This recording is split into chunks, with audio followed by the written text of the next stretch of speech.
my actual eyesight. Is there the high drive? Deep center! Go! Go! Go! We're out of here! We're out of here! Say ya, playa! Just like they drew it up in Hollywood, Caladros, the 3-2, swing and a miss! And the Audubon Green Wave have upset the Kings!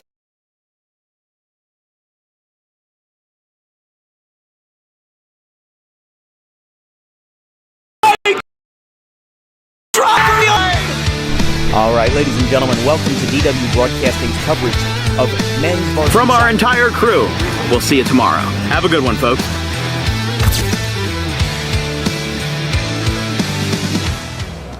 All right, ladies and gentlemen, the 2024 South Jersey baseball season begins today.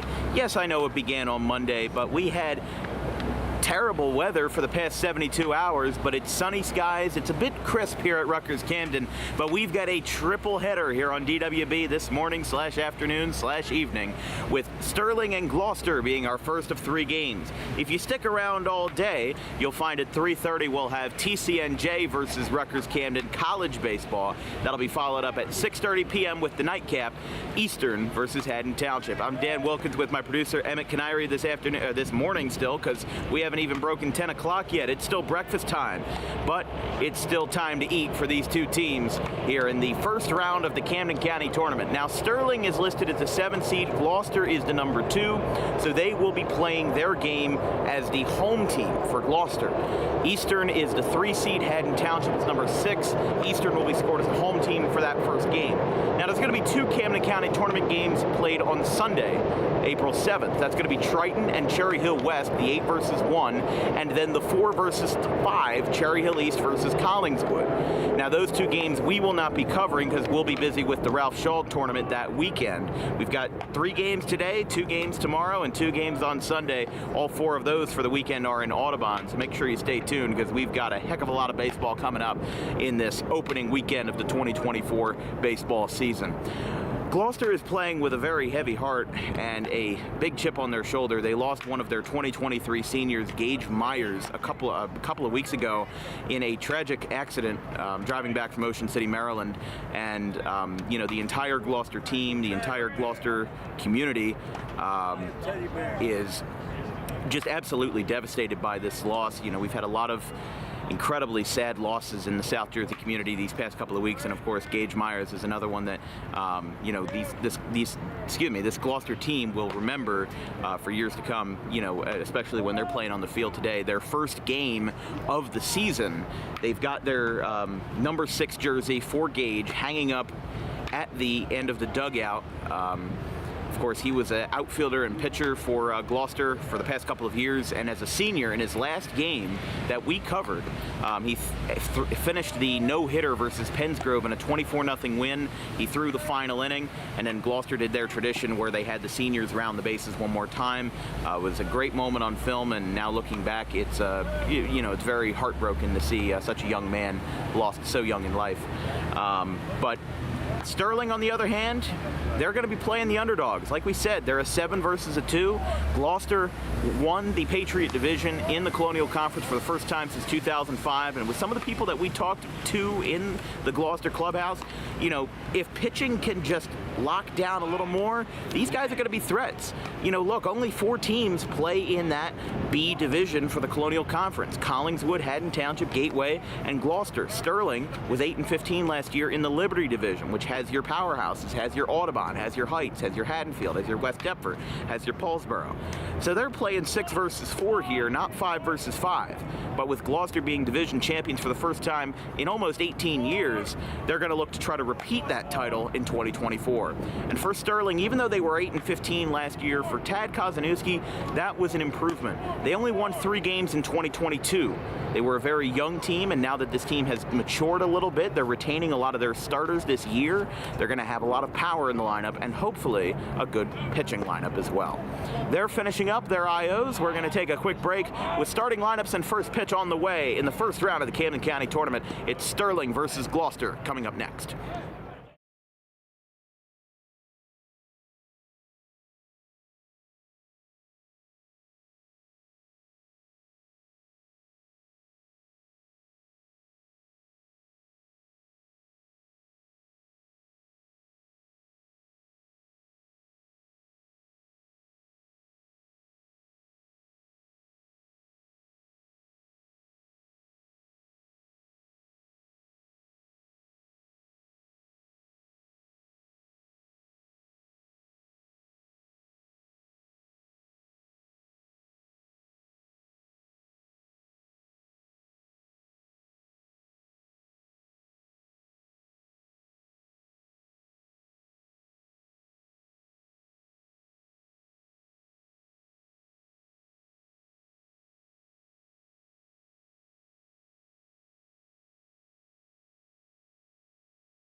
All right, well, Gloucester's taking the field for the first time this year. They've got themselves a good campaign on the horizon, and their opening day pitcher will be none other than Gavin Weiner, the senior right-hander who put up some good numbers in 2023, and he's going to try to replicate that and also hopefully lead Gloucester to another division title. As we said, their first since 2005. And with those bright yellow jerseys and the white pants, they'll be hard to miss. But let's take a look at that Sterling Silver Knight starting lineup presented by Tommy D's Home Improvement. Your starting 9 for Tad Kozanowski's Silver Knights: Dean Collins at third base, Jason Camardo at second, Tony Sanchez in the 3 spot at short. You got 3 infielders in a row there. Center field, Luke Lomax behind the plate in the 5th spot. Nate Schwartz, Anthony Gogolski at first base batting 6th, the senior. Evan Miller at the DH batting 7th. Quentin Rossano in left field batting 8th. Jake Clark in right batting 9th. And the pitcher, Casey Kozanowski, coach's kid, he's going to get the opening day start. But we're going to start off this DWB triple header with our first at-bat of the game. And one of 81 outs that will be recorded today. Gavin Weiner gets set for Dean Collins. And the first pitch of the Camden County Tournament is underway. Strike 1.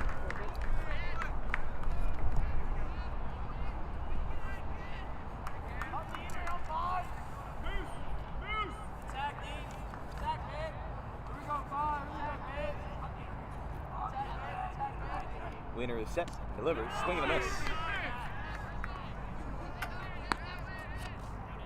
Sorry folks, trying to adjust our camera angle a little bit here. Still got 3 games to figure it out, but never can be too careful. We've got TCNJ and Rutgers Camden at 3:30 p.m. this afternoon, and then Haddon Township and Eastern is the nightcap. Big versus small. Last time those two teams played each other was 2015, a game that Eastern won 16-0. They've met 3 times in the past 12 years since NJ.com has data going back to 2010. Eastern is 3-0 in those matchups. 1-2. Swing. First strikeout for Gavin Weiner in 2024 is at the hands of Dean Collins, and there's one away. That'll bring up Jason Camardo.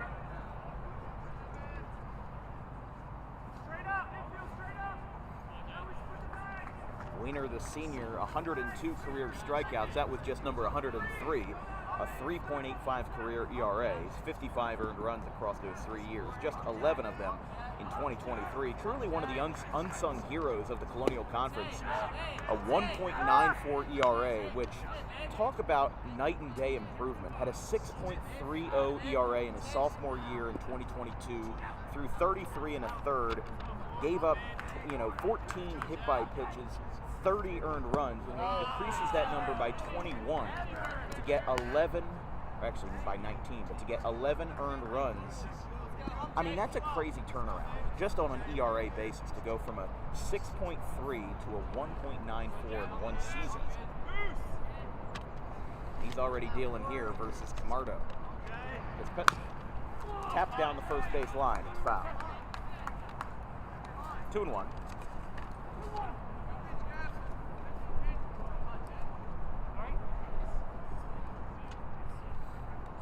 We said Sterling 8-15 last year, but by no means in a scrubby division. They're in one of the best divisions in all of South Jersey in the Colonial Liberty. You've got Audubon, Heights, Haddonfield, Paulsboro, and West Deptford.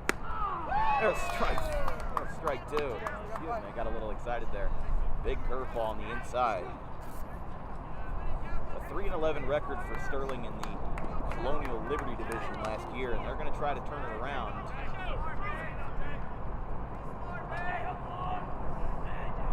2-2 from Weiner. Outside corner, strike 3. They say he went around. And there's 2 away. This brings up Tony Sanchez. Sanchez, the senior center fielder. 271 average last year. 4 extra base hits. We're 298 mark, 7 stolen bases, 9 hit by pitches. 13 for 48 last year in his high school career across 2 seasons, 28 for 94. First pitch from Weiner. Fastball outside. 1-0.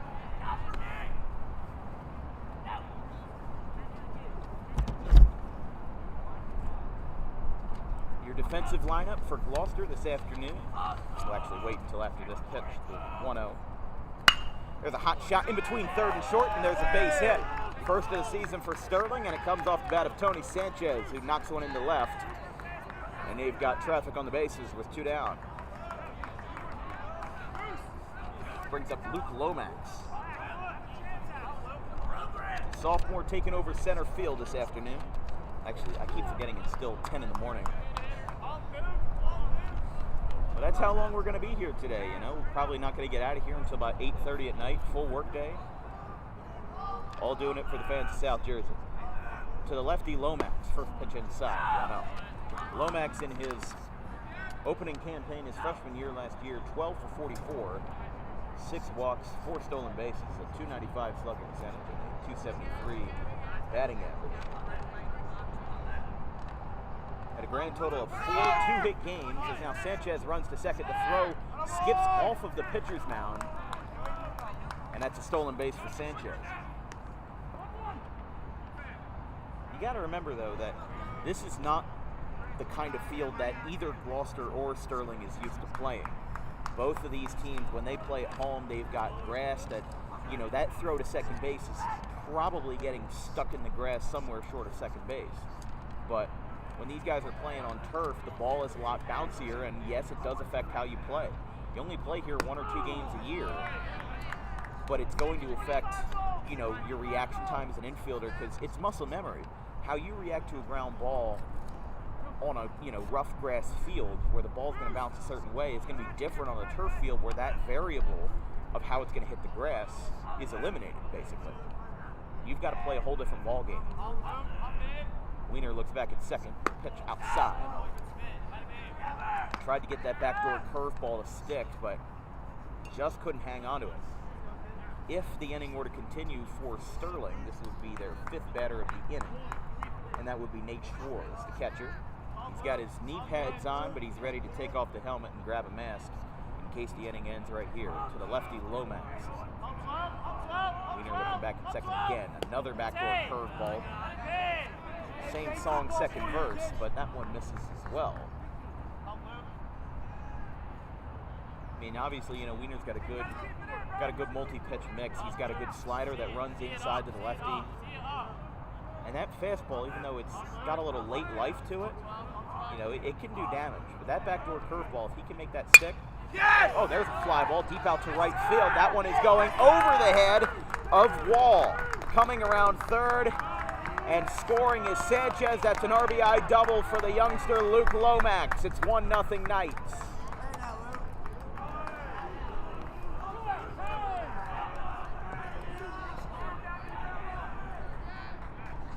So Luke Lomax drives one to right, got over the head of Joseph McDonald. My apologies. Kevin Wallace, the DH this afternoon. But here's Nate Schwartz, the catcher. Schwartz, another sophomore. There's a strike. 364 average last year. 2 extra base hits, 1 apiece of each variety, 1 double, 1 triple, 10 walks, 7 stolen bases, 20 for 55. Also recorded 9 innings on the hill with a 7 ERA. Here's the pitch to Schwartz. Wiener delivers, fastball outside. Sterling really has been nice with the plate discipline. I think, you know, they haven't even needed to turn the order around to realize, you know, his pitch mix. They've kind of figured him out a little bit. You know, they got that single with Sanchez, and then 1 batter later, Lomax drove it into deep right field. You know, maybe about 270 out there. And he got it down for an RBI. There's a front door curveball, and that is a beautiful pitch. It's 1-2. The lefty Gugolski will be up next for Sterling if the inning continues. First 3 for Gloucester in the bottom of the first will be Seth McCormick, the catcher. Usually don't see a catcher batting leadoff. Jake Siebert, shortstop. And Gavin Wiener, who is the pitcher, will grab a bat and bat third. As we said, the defensive lineup for Gloucester. Seth McCormick behind the plate, Gavin Wiener on the hill. In the infield, Jason Hall at first, Gavin Zane at second, Jake Siebert at short, Russell Medler at third. Outfield is John Pfeffer in left, Aiden Daly in center, and Joseph McDonald in right with Kevin Walls at DH.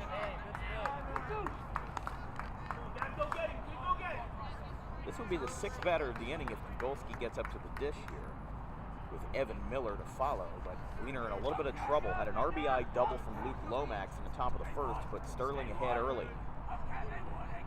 And here's the pitch. There's a swing and a miss. That curveball had some late life to it, and it drops in for strike three. Second strikeout for Mr. Weiner, and now he will grab a bat as well in the bottom of the first. McCormick, Siebert, and Gavin Weiner, the first three up in Gloucester's 2024 campaign right after this.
Casey Kazanowski on the hill.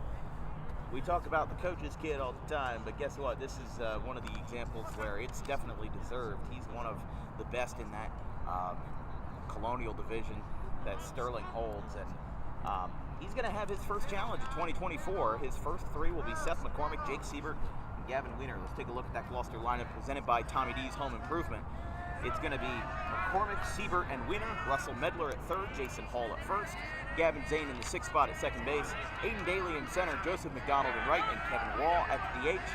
Batting ninth, first pitch is a strike on the outside corner to the catcher, Seth McCormick, and it's 0-1.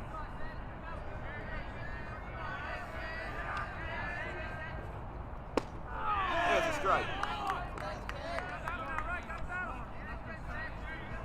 Gloucester 15-9 last year, their first Patriot Division title since 2005, as that one's poked down the right field line, and it's a two-strike count. McCormick, the senior catcher, 318 career mark in 107 at-bats, 34 for 107, one homer last year. That's a tapper off of Kazanowski's glove, goes to Sanchez at short, and the throw to first still beats McCormick, and he's one away. He hit a homer last year versus Pensgrove in that 24-0 win. Last day of the year, he hit one down the left field line. We were actually there for that. Here's Jake Siebert. First pitch from Kaz. Up and in, 1-0. Gloucester in the Colonial Conference, they've probably got one of the most electric dugouts just in terms of how amped those players are. And as we said, they're playing with a chip on their shoulders. You know, with the loss of Gage Myers a couple of weeks ago, you know, they've been playing with heavy hearts, and they're going to be playing for him. Pitch.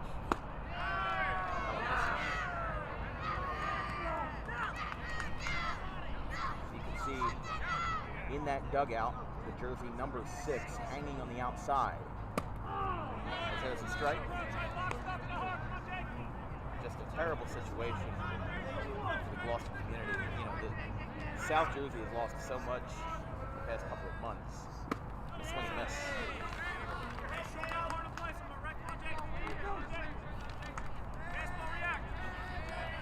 Siebert, the 5'10" senior shortstop, 292 career average. Had a triple last year, his first in his career. For Kazanowski, 2 up, 2 down in his first strikeout. Now from Gavin Wiener.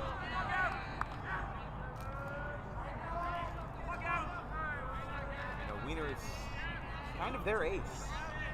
As we said, 1.94 ERA last year, but also a 356 average in his junior campaign in 2023.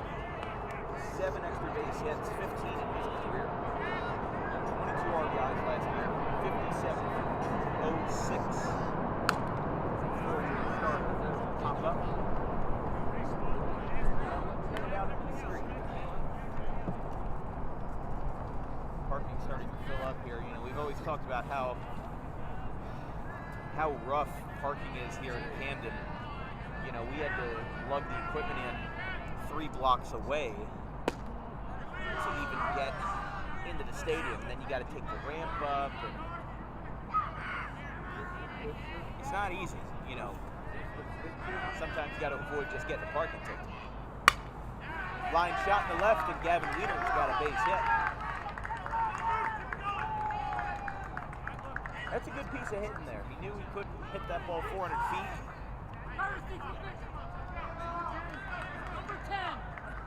I didn't know what all the commotion was, but they are having a pinch runner, the sophomore Keegan Cohen. He's going to be running it first. He's actually going to be calling a couple Summer League games for us this year on DWB. A big Orioles fan. They're going to throw back to first. The throw is a little high, but he hangs onto it. Kazanowski, taps his chest and says, "My bad." For Russell Medler, the MVP of Pittman's Joe Lang tournament last April. A tournament that Gloucester won its first year there. They beat Glassboro 14-9 and then defeated Pittman 8-3 in the championship game. And the pitcher of that tournament, the pitcher of that championship game was none other than Russell Medler, but he's taken the hot corner tonight. Not the mound. Kazanowski stares him down in the pitch. Fouled back.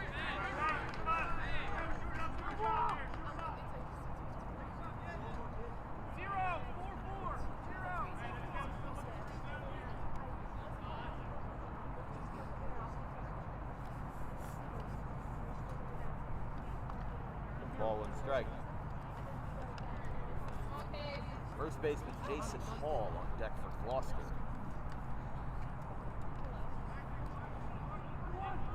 As we said, this is a DWB triple header.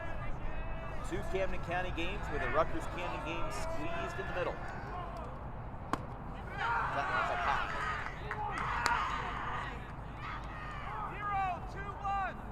2-1. Haddon Township and Eastern play at 6:30 tonight. So we're going to have a grand total of 23 innings of baseball played. 2 7-inning games and a 9-inning game with TCNJ and Rutgers Camden. That'll be our first NJAC game of the year. We've got a couple more on the way. That includes Stockton versus Rutgers Camden on April 18th. And then to close out the season, Montclair State on April 26th. Inside, tried to let it hit off the elbow, he just missed. And now Schwartz and Kazanowski are going to talk it over here with 2 runners on. Well, this is what you need if you're Gloucester, you know. Sterling gets a couple of knocks. You know, they're not hitting anything out of the park, but they're getting base runners in fundamental ways. And that's what you need if you're Gloucester. You know, you need a little help out there. You've got 2 runners on. Got 2 outs. Same situation as you had in the top half of the inning, except you're on the other end of it. First pitch to Hall. Fastball just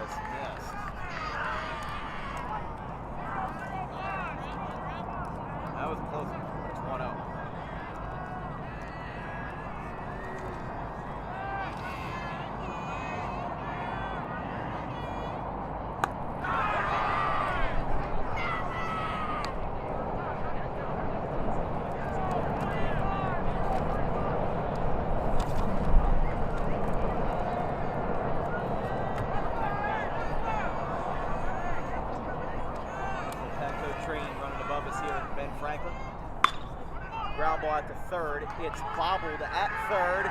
Not going to get a smooth grip on it, and that's going to be an infield hit. Jason Hall gets the board on the miscue at third by Dean Collins, and the bases are loaded.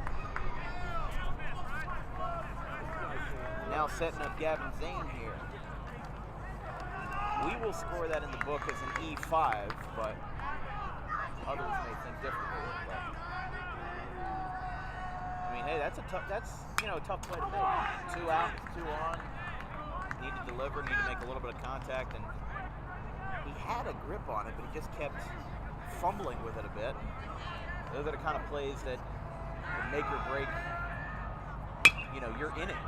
Here's a hot tapper out to Sanchez. He grabs it for first, is in time, and a big spot for Casey Kozinewski to get out of the jam. No runs allowed in the maximum amount of batters. Leaves the bases loaded, and after 1, Sterling leads 1-0.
Gavin Wiener out for inning number 2.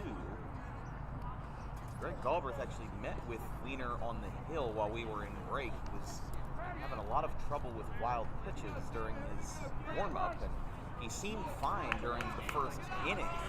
But then once he got out there and warmed up for the second, I don't know what happened, but he just couldn't find any location. That one's high. I don't know what he did. I guess he just kind of did a mound visit in the middle of a break. But now Seth McCormick readjusting his equipment. But I mean, this is something that Sterling can take advantage of.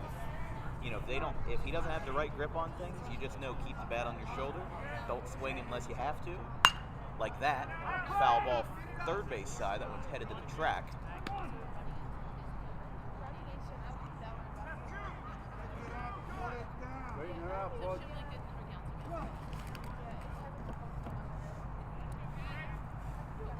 Number 7, 8, 9 for Sterling. Evan Miller, 20 Lozano. Jake Clark. I didn't even see it. I wasn't looking. foul ball came my way. Choke up! Choke up! Once you get experienced enough in this business, you don't have to worry about foul balls coming your way. It's muscle memory. Oh, just missed. Took a fastball down. Like we said, best thing you can do here is just, hope that control and the issue with the control doesn't end up plunking you. Ground ball at the second base. Gavin Zane picks it up on a couple hops. Throw to first is in time. What a way. Evan Miller is retired. Here is his quencher. Something up there. I apologize. So, Gogolski was retired. Now it's Evan Miller. When Lozano will be on deck. I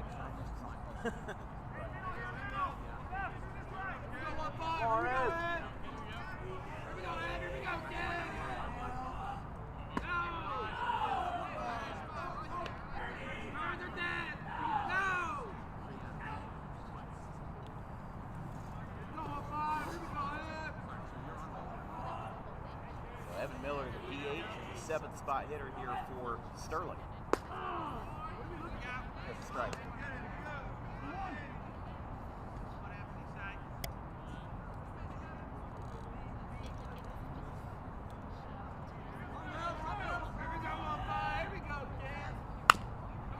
Tapper out to the mound. Wiener is there.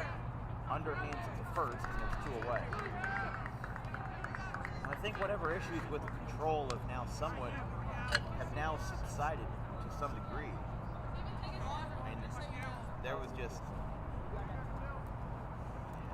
some situation where he just during the warm-up, it didn't seem like he could throw. Balls were going to the backstop at almost every pitch, and now he's at least back in the groove. I don't know what Galbraith did, but maybe when he was a kid, he jammed his finger or something like that. Now we got a shoe tying timeout.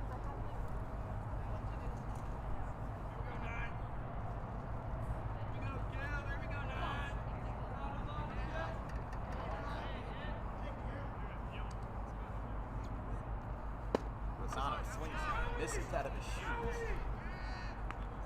Lozano, the junior.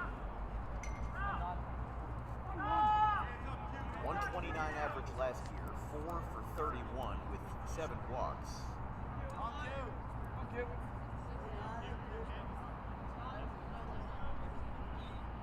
And the pitch. Tap foul. It'll be a 2-strike count.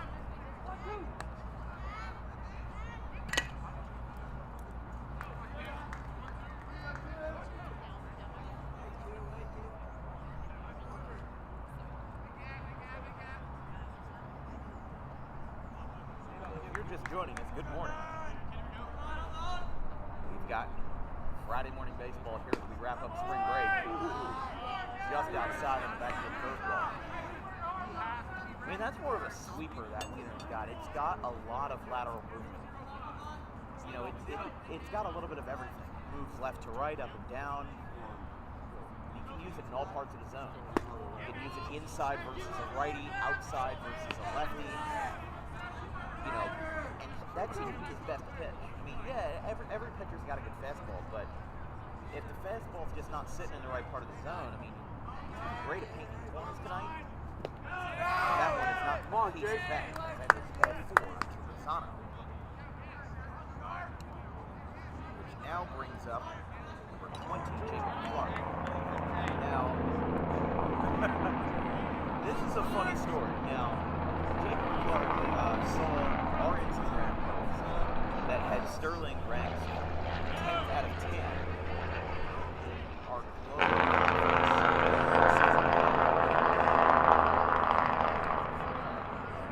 we had ranked Sterling below Gateway in the Colonial Conference Power Rankings. So Jacob Clark, who works with Channel 19, Sterling's TV network, he actually reached out to Audubon's tech director, Mike Chisholm, who forwarded the message to me.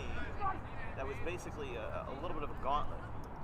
If Sterling finishes higher in the Colonial rankings, I have to go on Sterling's Channel 19 at the end of the season and explain explain why I thought they would be that low. But if I'm right, and if they're at the bottom of the rankings, he has to go on my show and talk about why he thought they would be better.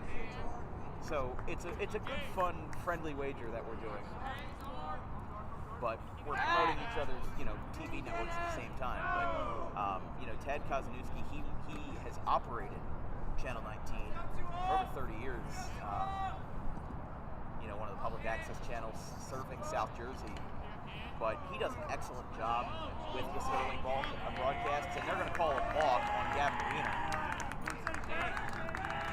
moving Lozano down to second base. Come on, Jake. Here he is, Jake. But it was just kind of funny, we put that out. Usually you talk about who's at the top, not who's at the bottom. There's a swing and a miss. Gavin Wiener, pumped up, decided to retire. Leaves that runner on second after the balk, but we go to the bottom of the second, 1-0 Sterling.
All right, batter number 7 for Gloucester here in the bottom of the second inning. It's going to be Aiden Daly. Poke foul. For Daly, McDonald, and Kevin Wall, DH. Round out the order for Gloucester this afternoon. Casey Kozanowski faced the maximum possible batters with 6 in the first, with a ground ball to second, or rather out to short. But Sanchez takes care of it nonetheless, and puts one away.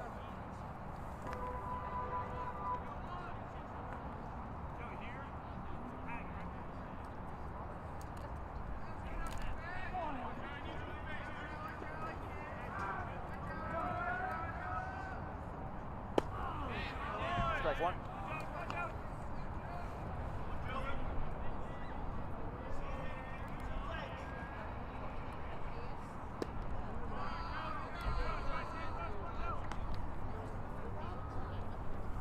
Donald, a 4-year varsity athlete, he kind of embodies all of Gloucester in one. Kevin Wall, 3-sport athlete, soccer, basketball, and baseball. That one skips off his home plate. 2-2.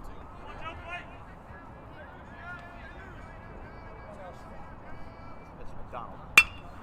This one's poked out towards second base, picked up on the run, ranging to the left. The throw is in time. 2 away. Here's Kevin Wall.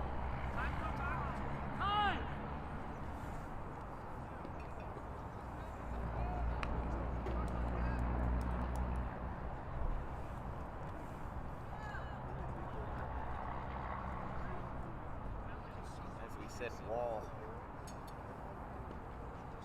plays for the soccer, basketball, and baseball teams. We've covered him all 3 times this season. What whether it's Gloucester versus Audubon baseball or Gloucester basketball. We were their most frequent flyer last year. Had 4 games covered at Gloucester, including DWB's basketball game of the year, as voted on by the fans. That was GCIT and Gloucester, a game that GCIT won 46-45 on a game-winning buzzer beater 3 by Mark Hallman. Big versus small, GCIT trailed by 15 at the half. Clawed their way back. Made it up. Swing and a miss to Wall.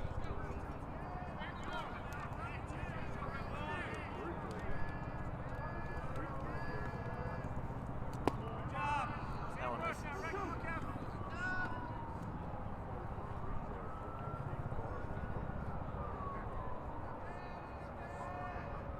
Wall, outside. Wall's going to be very straightforward as a hitter. Just straight up, an athletic swing at that, keeps the stance a little wider, keeps the wiggle to a minimum, helps a straight foul with McCormick on deck. Of course, we're going to have 3 different producers for this triple header. We've got Emmett Kyrie at game 1, Vincent Folk at game 2. And I'm going to be producing game 3 with Dominic Perry calling the nightcap.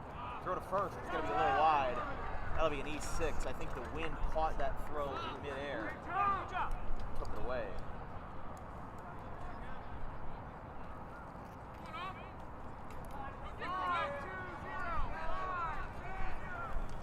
That will be called an E6 for Wall, and he will reach with 2 outs here in the second.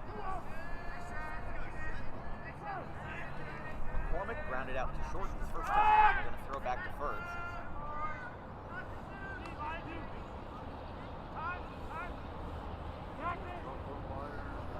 There is an arm warming up in the Gloucester's bullpen. And that is number 9. That being Gavin Zane. So, Wiener may have an early exit. McCormick sends it to right, slicing over there. It's going to get down. It drops in the gap. Wall's going to round third. McCormick's not stopping there. He's going for third. The throw, not in time. It gets away. McCormick gets up. But they're going to hold on to it, and it's going to be an RBI triple for Seth McCormick, and the game is tied 1-1.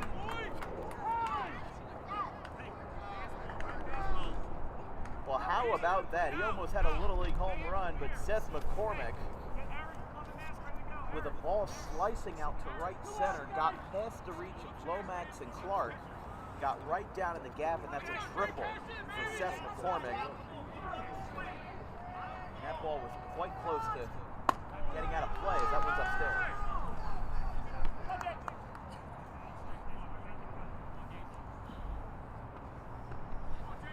New Seaton. 0 for 1. Popped up. Play. He's going to land on the roof.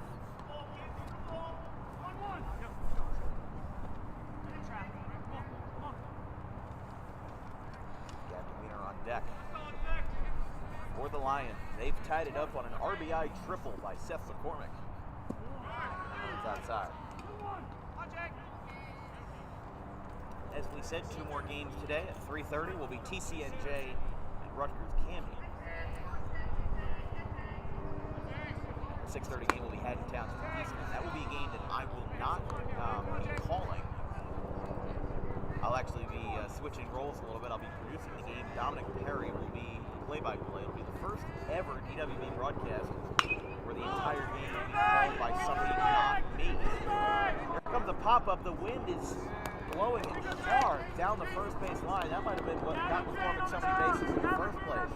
But it's taken in by Golsky at the side of the tire. The game is equalized on an RBI triple by Seth McCormick. We're tied at 1 after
New pitcher in the top of the third. It's going to be Gavin Zane.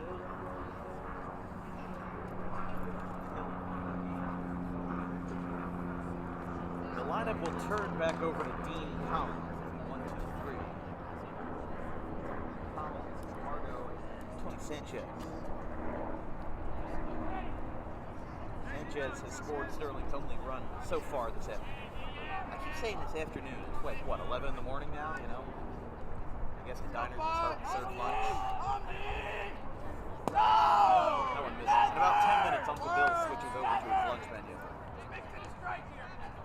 But I'm sure those folks down the shore are quite excited for the good weather to be here.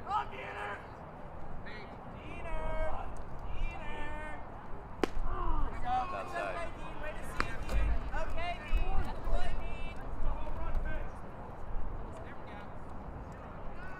Tad Kazanowski, Sterling's head coach, also taking the third base coach position.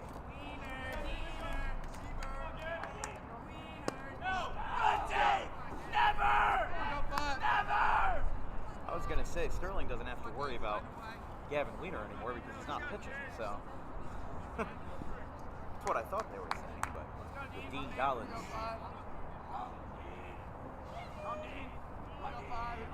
This pitch. Swing. Final line for Gavin Wiener. He allowed one earned run. The RBI double by Luke Lomax.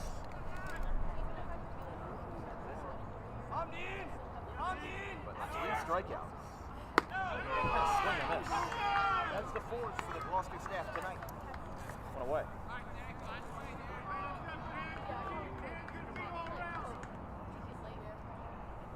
Here's Camardo. He struck out his first time. You're watching coverage of Colonial Conference Camden County Tournament Baseball right here on Dan Wilkins Broadcasting. If you have any questions or comments about today's broadcast, drop me a line at thedanwilkinsShow@gmail.com. All of our social medias are listed in the description of all of our YouTube videos, and if you're a small business owner who would like to be a sponsor of Dan Wilkins Broadcasting, we are always selling advertising space for as low as $250 for a 6-month package. All of our commercials are edited, filmed, recorded, and produced by our wonderful crew, including myself. So all the commercials you'll see this afternoon at all three done by us.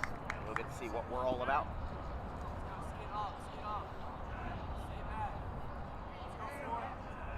Here's the pitch. Got a little jammed. You could hear it in the sound of the bat, but backpedaling it short and making the catch receiver 2 away.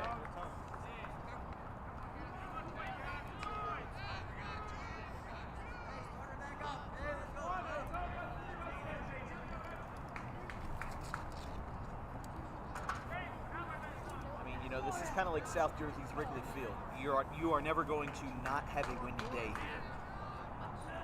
With the Delaware River combining with the wind that has already been persistent the last couple of weeks here, like whatever it is outside, it's probably around 5 to 10 degrees colder at Rutgers, Camden. Just the river winds make it so much more difficult to play. I mean, you saw that on the pop-up that Gogolski caught to end the bottom of the second. It just kept trailing, and he hung on to it. Sanchez is retired on a 6-3. Jake Siebert takes care of business, and Gavin Zane, in 1 inning of work, sends 3 up, 3 down. Going to the bottom of the third, it's 1-1.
Bottom of the third. Now, we just got word a couple of minutes ago while we were in the top half of the inning that a 4.8 magnitude earthquake struck Jersey just a couple of minutes ago. Where it's being, it hit up near Central and North Jersey. But apparently some people felt it here. A lot of people were talking about it and said that they felt a rumble.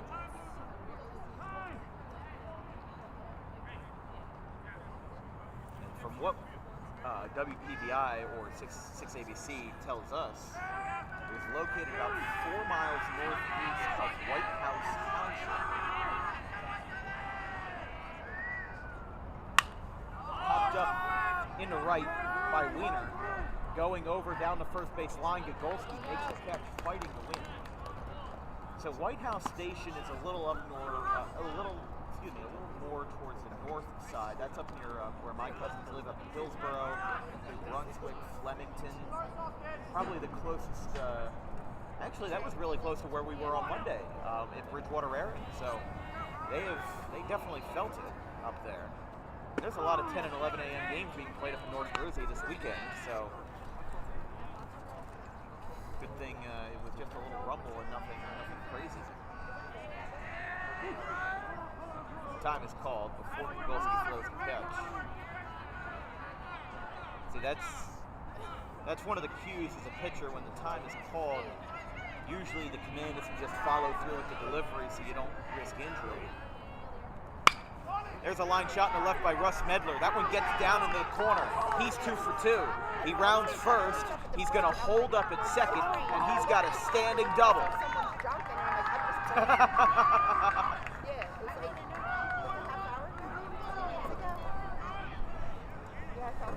And I literally was like talking to myself, and then I thought I was nuts. Oh, you did? Yeah, and I looked up and I thought it was, Of course, earthquakes in baseball have a history. 1989 World Series. Some of our, I don't want to say old, but some of our viewers with a little more experience under their belt remember that Bay Area World Series between San Francisco and Oakland, a series that Oakland won for their back-to-back World Series titles in 88 and 89. But just before game, I think it was game 2 or game 3 of the series, there was a giant 8 magnitude earthquake that unfortunately killed hundreds of people and delayed the series for a week and a half. Because it was devastating damage to the Bay Area. It was one of the worst they had seen in like 100 years in California. And California gets earthquakes all the time. You know, I went to California for 2 weeks in August of 2022, and I felt about 3 earthquakes while I was there. You know, it's commonplace to me. But here, it's very rare. Only have one every couple of years or so. That one bounces off the pitcher's mound for the first by Sanchez is in time, moving Medler to third. 2 down.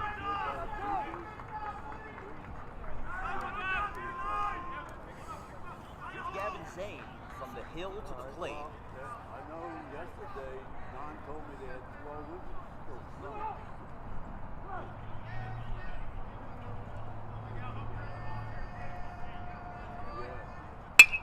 Hot shot into center field. That's an RBI for Gavin Zane. Russell Medler scores and Gloucester retakes the lead. It's 2-1.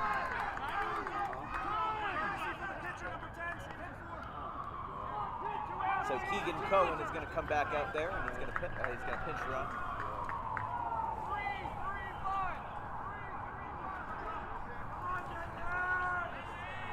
So Russell Medler scores on the RBI single by Gavin Zane, and it's 2-1.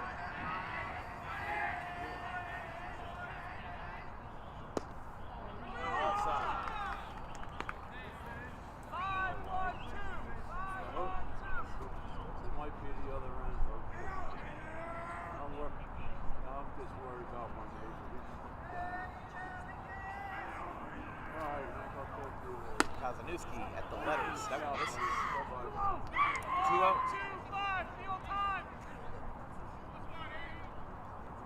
We're going to have a 4-game weekend this Saturday and Sunday. Ralph Shaw Classic first round commences for its 27th tournament on Saturday. Bishop Eustace and Kingsway kicks off the weekend with an electric thriller, as it has been the past 2 years. The first time we covered them, Kingsway won 3-0 on a 3-run go-ahead home run in the 6th by Carter Williams. That was the only run scored in the entire game. Game 2 in 2023 was an instant classic 10-9 Kingsway.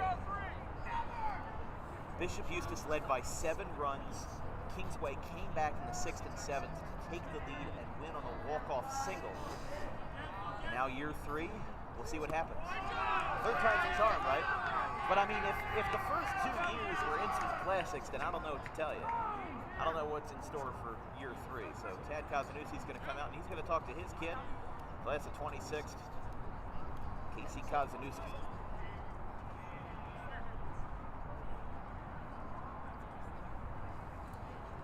After the walk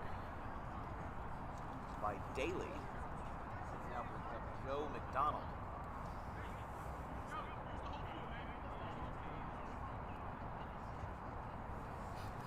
McDonald grounded out to second his first time.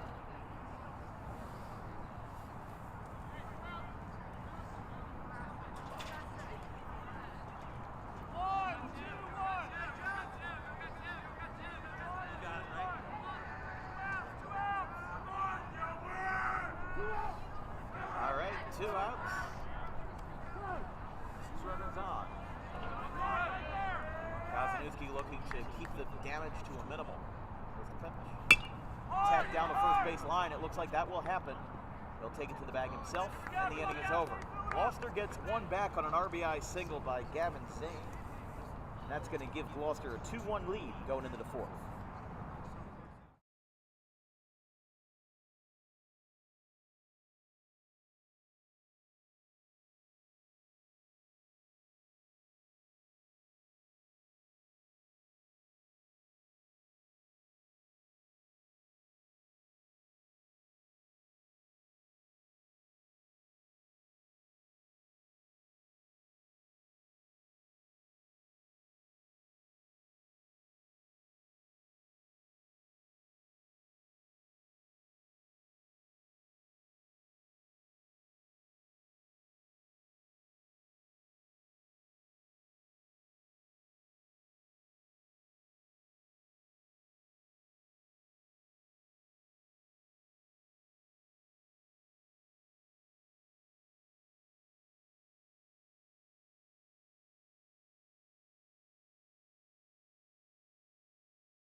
It is time for DWB Trivia Time going into the top of the 4th inning. Today's question, our first of 3 questions today, is outside of the United States and Dominican Republic, which nation has the most Major League players in its history? That's all time. Is it A, Canada, B, Cuba, C, Japan, or D, Venezuela? The answer will be revealed in the bottom of the 4th inning. First pitch to the lefty, misses.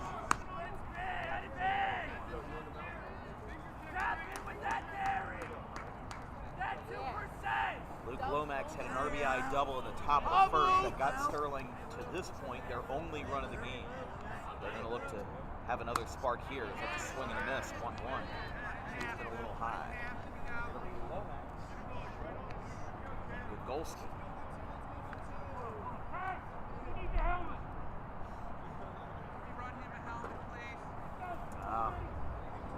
There was an arm warming up in the Sterling bullpen, and somebody didn't have a helmet on. As the protector out there. That one misses. See, that's the thing about on-field bullpens. You know, they've mostly gone out of favor in major league ballparks. I think the last one to have it was Oracle Park in San Fran, but even they took out a couple of seats. Put a bullpen in right center field. Wrigley Field used to be infamous for having the on-field bullpens, and used to have an issue with it.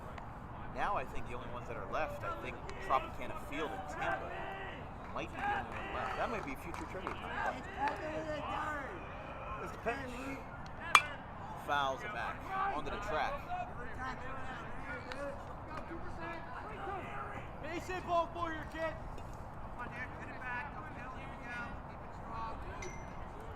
Two-strike count to Lomax.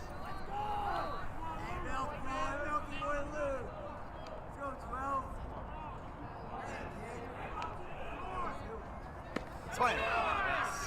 He got him down on his knee. There's one away. So here's Schwartz. Struck out his first time.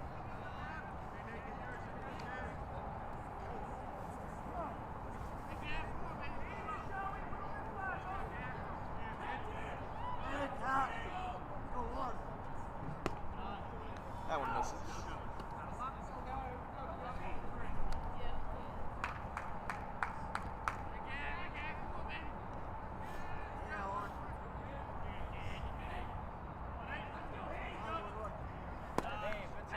Gloucester in the fourth inning. An RBI triple earlier by Seth McCormick. Tied the game at 1, and an RBI single in the third by Gavin Zane. Gave the Lions the lead.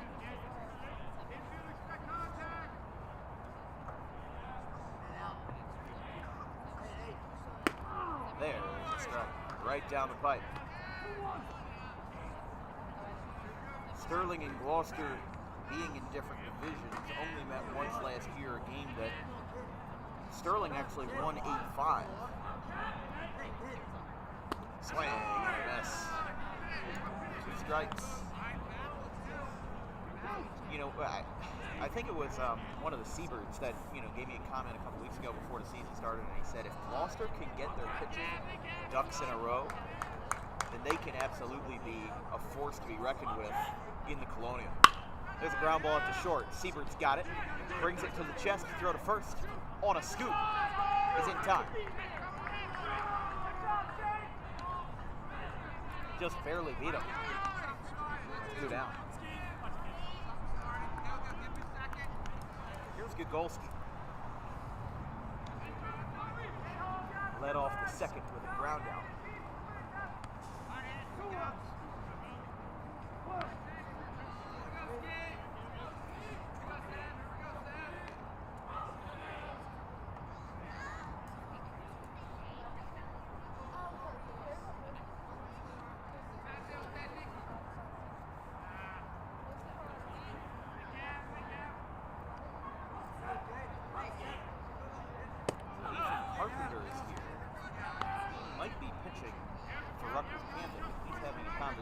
With one of his old coaches, Greg Galbraith. As Carpenter himself was a Gloucester alum, so he's kind of catching up on old times. High tapper out to short. Siebert picks it up, gathers, throws in time. Siebert's been a weapon out there at shortstop, and he continues his reign as the side is retired. We go to the bottom of the fourth, a 1-2-3 frame for Gloucester. Going to the bottom of the fourth, 2-1 Lions.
the sun has popped out here at Rutgers Camden.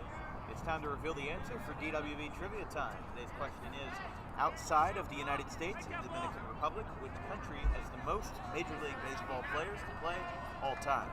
Is it A, Canada, B, Cuba, C, Japan, or D, Venezuela? And if you said D, your answer is correct. They are third in the world with 476. Emmett, you seem excited. I think you got that one, but shockingly, Japan actually only has 80. Cuba has 385, and Canada, shockingly enough, 264. There are 7 countries that have over 100 players come from that country. The United States with almost 20,000. The Dominican with 895. Venezuela with 476. Cuba with 385. Canada with 264. Mexico with 147. Now the European country with the most is actually the United Kingdom with 50. Now there were a lot of players like Tom Waddell, Keith Lampert, Les Barr, and Bobby Thompson in the 60s and 70s that, I mean, remember, this is their birthplace. This is not where they grew up. Like, if you look at a Wikipedia page of Paul Goldschmidt, his birthplace is Delaware, but he grew up in California. He moved there when he was an infant. So they still count his birthplace, though, as Delaware. That one's outside. By the way, one away from the strikeout to Kevin Wall. But with World War II and a lot of American troops being stationed over in the UK and being stationed abroad all over the country, there were a lot of players born over in the UK with their fathers serving overseas. And then they come back, bring the kid with them, grows up, becomes a Major League Baseball player. The most recent player to come from the United Kingdom is actually P.J. Conlon, who had a short stint with the Mets in 2018. He was born in Belfast. Lefty who had 3 appearances for the Mets and an 8.22 ERA. In 2018, he was only here with the Mets.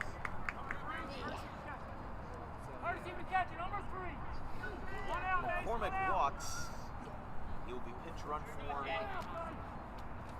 by number 3, Mason Whitman. Now for Seaver. Okay. So a Wall strikeout and McCormick walk sets it up for Seaver in the number 2 spot, with 1 away in the 4th.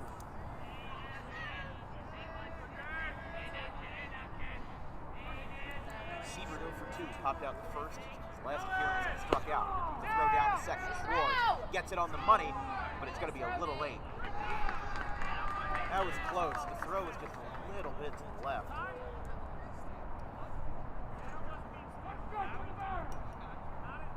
If you add 2 or 3 miles per hour to that throw, I think he gets him, but that also, depends on where the tag is. Like, the shortstop or second baseman is moving up to receive that throw. If you're just standing on the bag, ready to apply the tag, in a matter of a split second, maybe that play is a little different. That all depends on the execution. How many times are you throwing it down to second with a rainbow, and how many times, like I said in the first inning, your play on a turf field is like a 180 from how you play on a grass field. The infielders see the ball hopping differently. The catchers have to throw the ball with the knowledge that if you bounce it into the turf, Sanchez with a nice play, but that ball gets away. Going down to second is Siebert. The throw gets away. It's going to go into the Sterling dugout. It's a dead ball. And they're going to award Siebert third base. A comedy of errors brings Siebert 90 feet from home, and it's 3-1. Oh my goodness, how do you score that play? Just every throw, I mean, it hit the netting all the way down the third base line towards this dugout, and then it trickled down, spun around, and waltzed into the Sterling dugout, which is a dead ball, and they gave him an extra base. So here's Wiener. Outside.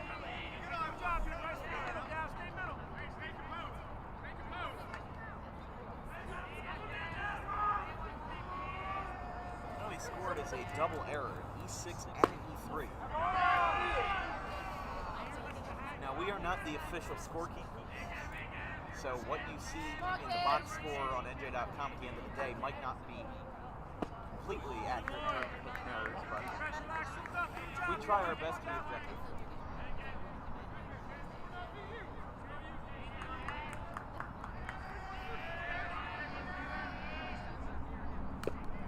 Foul tip. Charges strike. Gavin Wiener, and then followed up by Russell Medler.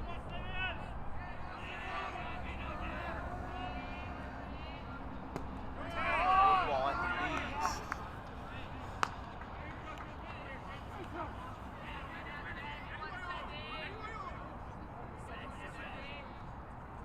Outside, it's ball 4. And Wiener will take the free pass.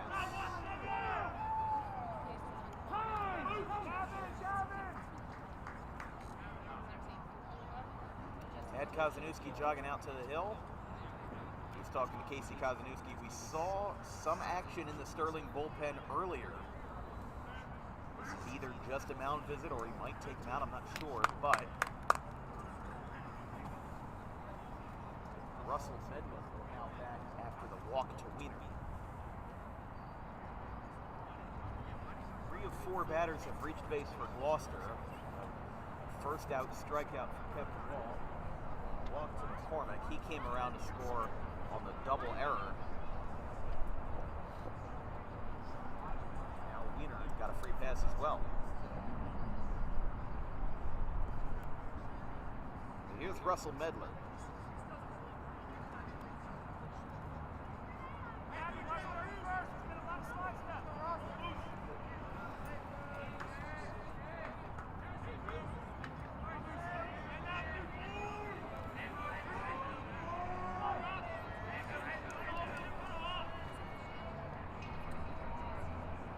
First pitch to Medler. Swing. That's 1.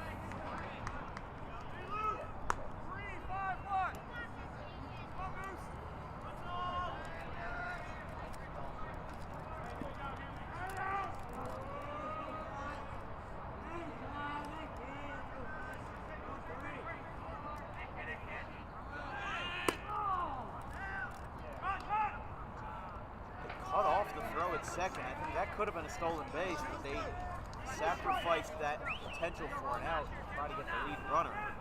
But now neither of those events occurred. Both runners in the scoring position. Medler with 2 runners in scoring position and only 1 out. 3 straight men reaching base. That one skips in, it skips away. Coming to the plate, Schwartz with the slide. The throw, not in time. That's another one for Gloucester. Scoring is Siebert, and it's 4-1.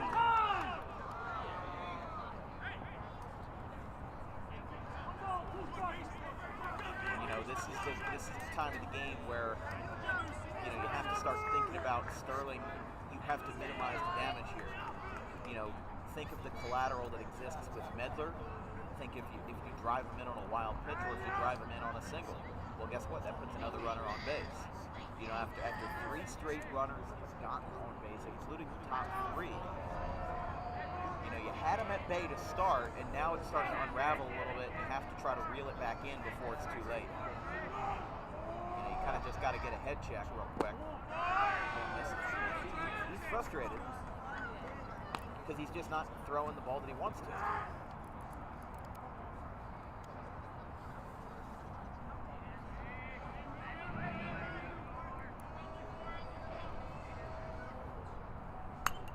Foul back.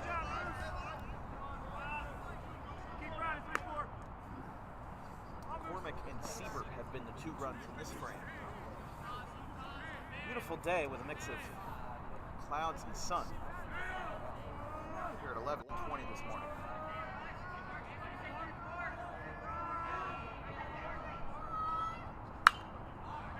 Popped up. First base side and foul. No, somebody else. Come on, Moose. Get one in the street.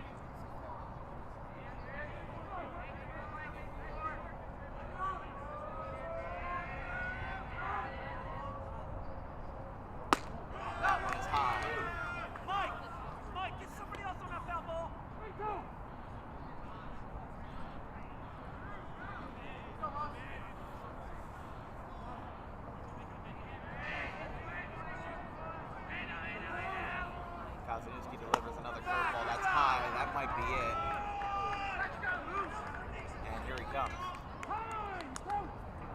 probably one of the most difficult moments for a father-son combo, having to take your own son out of the game. But Ted is quite objective as coach, and he sees the situation, and he'll take the ball from him. We're going to have a pitching change. Final line for Casey Constitution, 4 runs given up.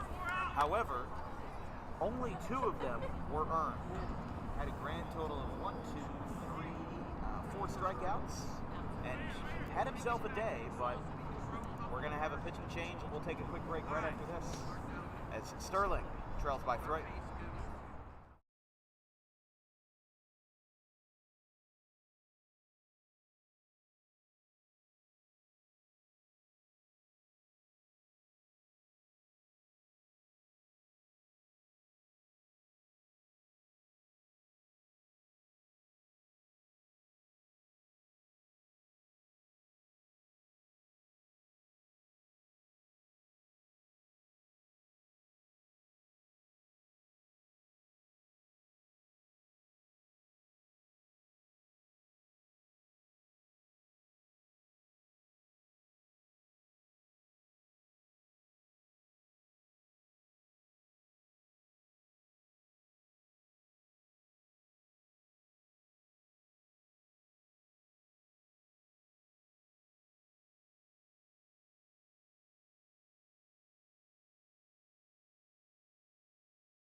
Bottom of the 4th, new pitcher for Sterling. Final line for Casey Kosminski, again, 4 strikeouts, 2 unearned runs, and 1 earned run. Actually, I'm sorry, 2 earned runs, 2 unearned. 4 runs total. 2 of them coming in this inning. But the new pitcher for the Silver Knights is Dean Collins. So a couple of changes. Kevin Henry takes over at 3rd base. Dean Collins now on the hill. They throw back to 1st again. But runners in the corners. Wiener on 3rd. Russell Medler after the walk on 1st.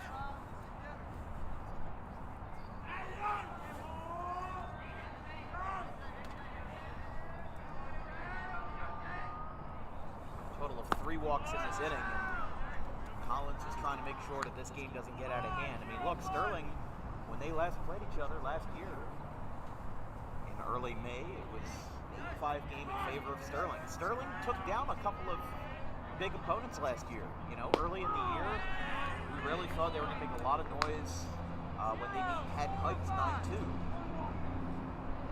They beat Gloucester 8-5, Kings Christian 7-2. They beat Pippin 6-5, Holy Cross Prep. You know, they made some noise, but unfortunately they only had 3 conference wins last year. Now they've got Medler caught in a pickle. You got to keep an eye on home. They get the out there, but they held the runner at 3rd. I got 1-1. Come on, Jay.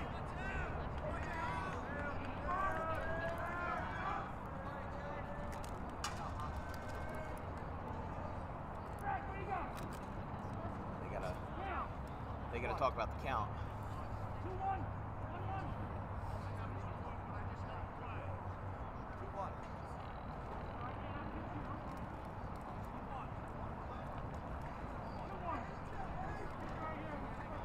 Sterling wanted 2-1, Gloucester wanted 1-1.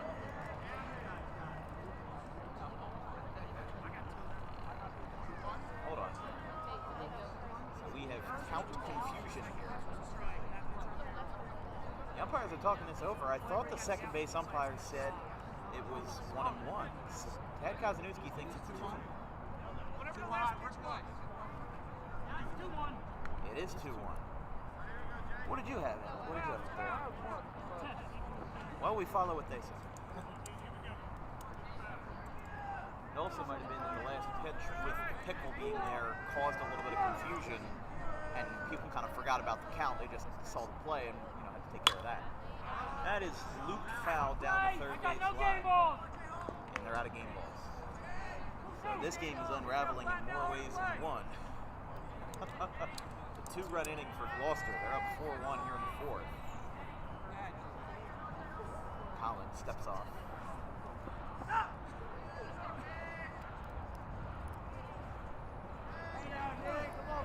There we go. Here's the pitch to the lefty. Outside. Jason Hall.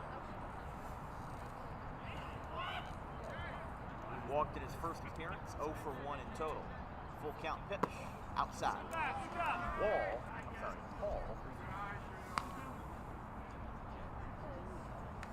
3 straight walks.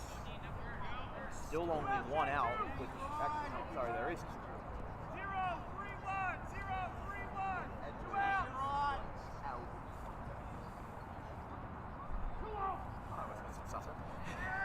Here's Gavin Zane. A couple of Camden players filing in. Report time for them, as Ethan Carpenter told me. Ooh, that's a little bit of chin music there. Want to know? They told me it was 12:45, so they'll be taking the field after this game is over. It's 11:28.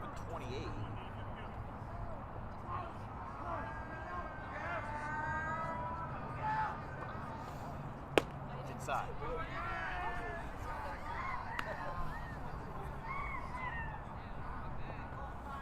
Yes, we can, time.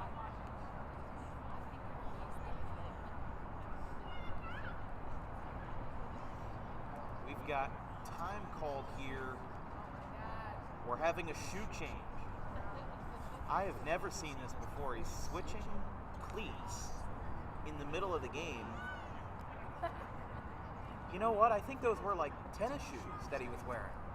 This whole time, I don't know what, those don't look like cleats. I have never seen that before. We have a shoe change here in the 4th.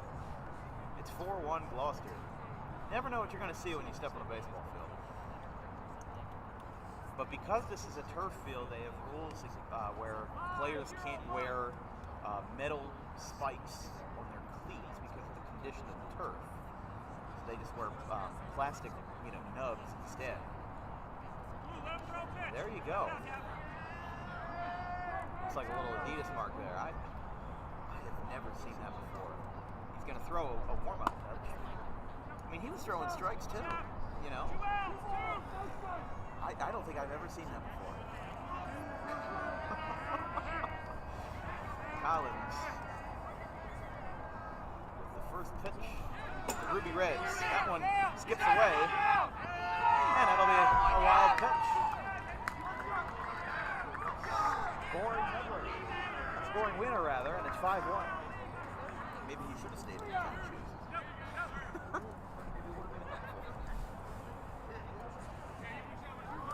Score this inning for Gloucester.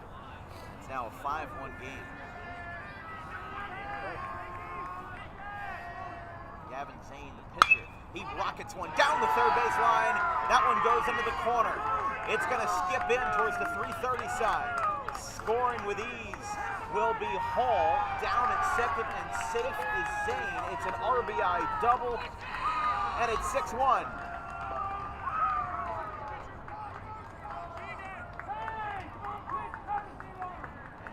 Cohen for the 3rd time is going to come out and pitch right.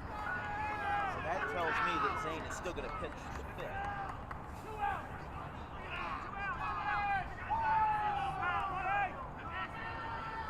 Here's Aiden Daly.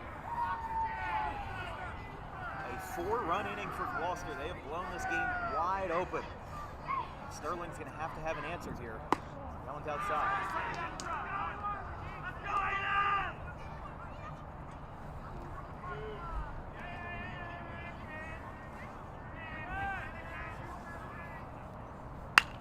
There's a fly ball. They keep the hits coming. That's going to be an RBI for Aiden Daly. Scoring. Oh, wait, no, here we go. He is safe at the plate. What a close play. RBI double from Aiden Daly, and it's 7-1.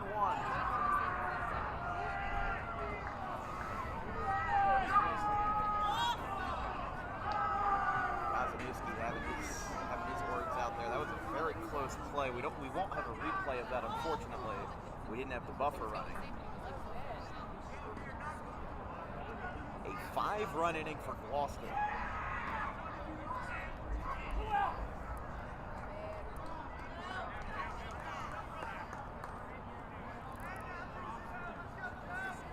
My glasses. 7-1 Gloucester. Here's the pitch from Dean Collins. There's the strike.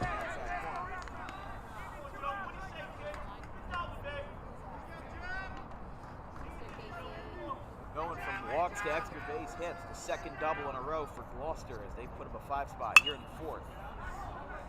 Foul ball, right field side. Remember, this isn't college baseball. There is a mercy rule in play. Gloucester was to go up by 10 into the 5th inning. It'll be their game, but they've still got a ways to go, and Sterling is going to try to fend off a red-hot Gloucester offense as best as they can. He'll get the tag at second base, and Keegan Cohen runs himself into an out. Or actually, no, Aiden Daly runs himself into an out, and the side is retired. Whoever it is, Gloucester puts up 5 runs, and going to the 5th, it's 7-1 in favor of the Lions. We'll be right back.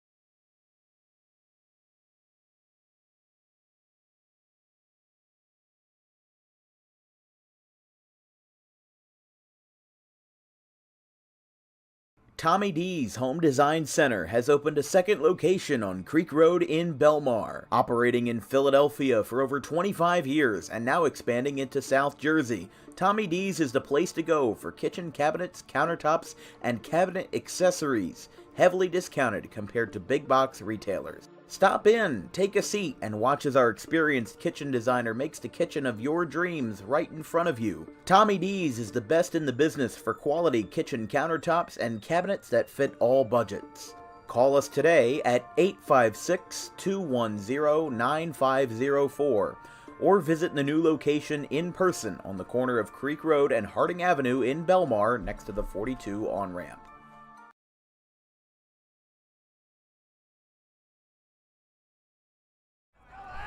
Top of the 5th, this broadcast is brought to you by Tommy D's Home Improvement. Get wholesale kitchen cabinets and countertops today to make your dream kitchen come alive. Heavily discounted rates. Visit today at 612 Creek Road in Belmar, next to the 42 on-ramp. Gavin Zane delivers the first pitch foul ball.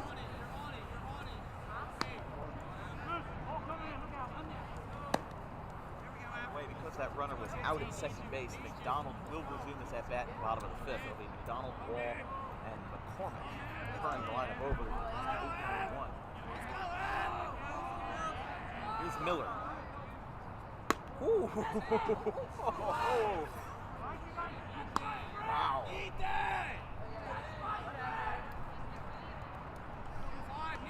This has been a funky game, I'll tell you that. Especially in this last inning. Things have gotten real weird real fast. It'll be 7, 8, and 9 for Sterling. Miller,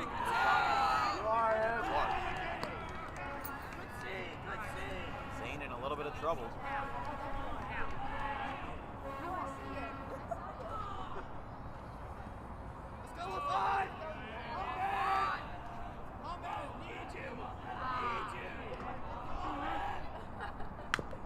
Tapper foul to the on-deck circle. 0-2 count. 2 and 2. Excuse me.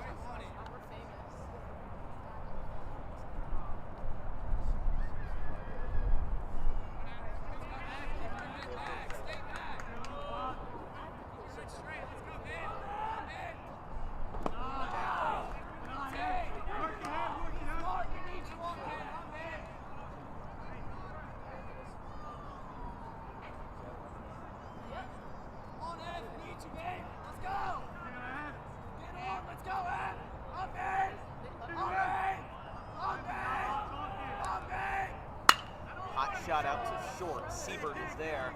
He continues his prowess at short with a nice scoop at first and boot by Hall. One away.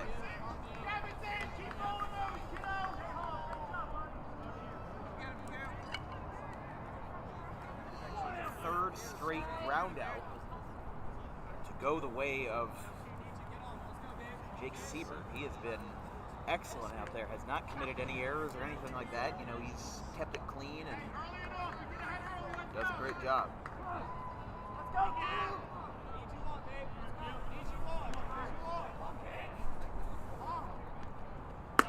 That one's high.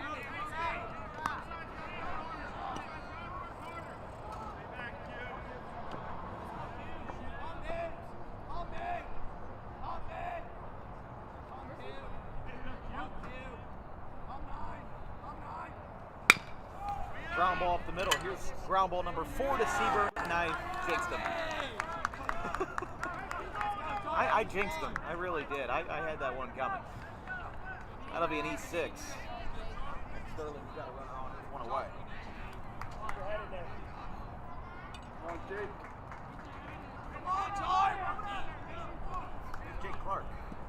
Home, Jar! Up 2-0! Up 2-0! Home, baby! Come on, baby! Come on, baby! Let's go, kid! Let's go! Let's go! Inside. 1-0.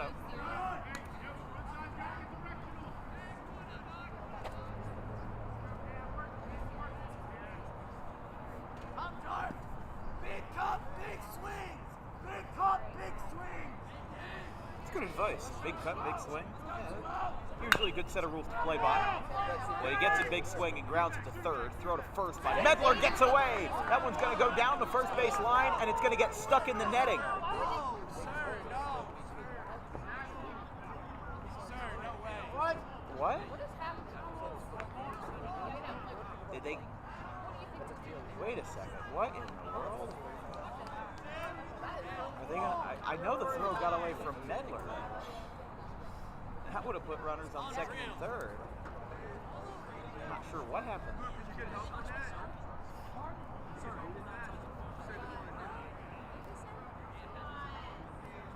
Now the first base coach went out to talk to him. Definitely a confusing situation. They are going to talk it over, but the home plate umpire would have had a better view of that play than the second base umpire. So that's what I'm confused about. Medler fielded it, but if they no, they said they called it a foul ball. So anything after Medler touched it wouldn't matter, and they will uphold the call.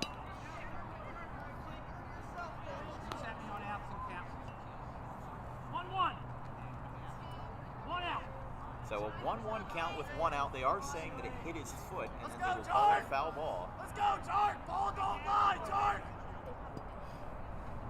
Let's go, 2-0!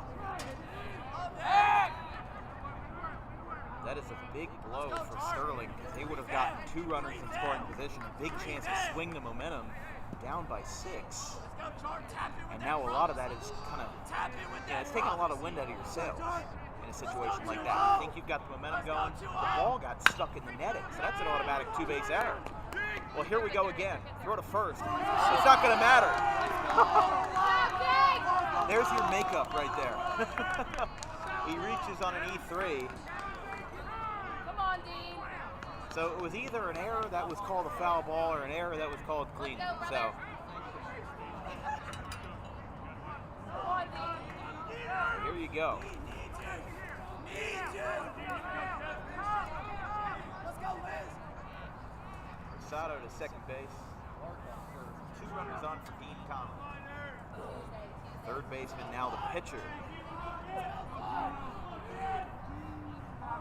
Mardo on deck for the Silver Knights. 7-1 Gloucester here on the top of the 5th. Trying to give Gavin Zane a little trouble here. That one misses.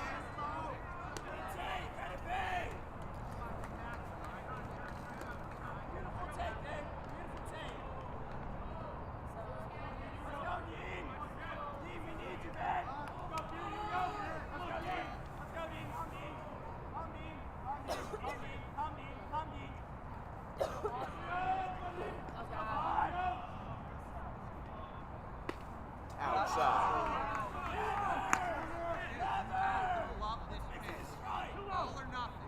2-0. Collins. Come on, Dean. Let's go, brother. So then we hold our Trying to load the bases if he can get on board. He's 1 pitch away from doing that. Gloucester has another arm warming up in the bullpen.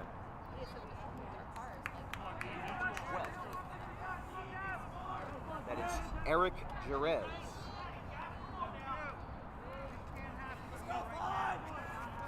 Jerez.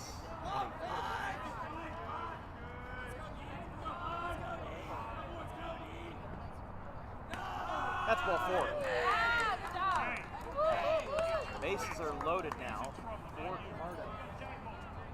0 for 2 tonight, but that does not mean that things can't change in a hurry.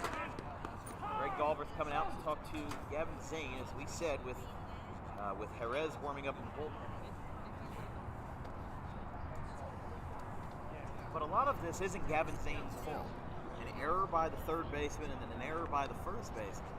You know, you got one of the outs, and then you had back-to-back errors on playable situations. You know, like that's not his fault. And any runs that actually come in because both of the runs were on errors will be unearned. So from an individual standpoint, he's off the hook right now. But it's not about the individuality. It's not about whether you get charged with earned runs, because you don't care about that, or at least you're not supposed to. You're supposed to care about your team winning.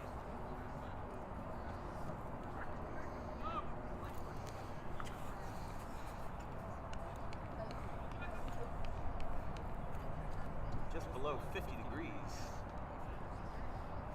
here at Rutgers Camden. Of course, it's going to feel a little chillier with the winds of the Delaware River. Dean Collins walks, which brings up Mardo. Right now, Jay! Right now, Jay! Jay, right now! Let's go, On the hot seat. Come, kid! Need you, see it there! See it there! See it there! Come back! No! Out of base! See it up! See it up! Never! Hey, have some fun. Let's go. I'm for it. I'm for it. I'm for it. I'm for it. I'm Some of the for it. Rutgers Camden personnel showing up now. Ryan Kulik is here. They play at 3:30 versus TCNJ for a 9-inning game in the NJACs.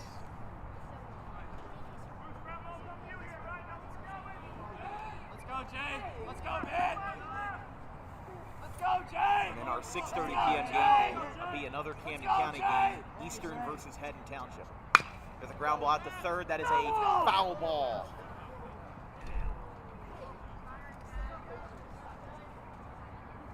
Just a couple of inches, and that's an RBI double at least. Because Camardo can run in the middle infield. Jay, come on. Let's go. Opt in, Dave. Opt in. There have been a couple calls that have Let's kind go, of Jay. aggravated Need the you, man. Sterling dugout. Need you right now. Especially Let's that go. play that said that ball hit off of Jake Clark's foot. Let's go, Jay. Let's go, Jay. That would have already given Sterling a run. Yes. Speaking of runs, fly ball center field. That one is a diving catch in center field. Aiden Daly saves the run. Nobody tags, and Aiden Daly lays out and hangs on to that one. 2 down. Holy goodness, what a play.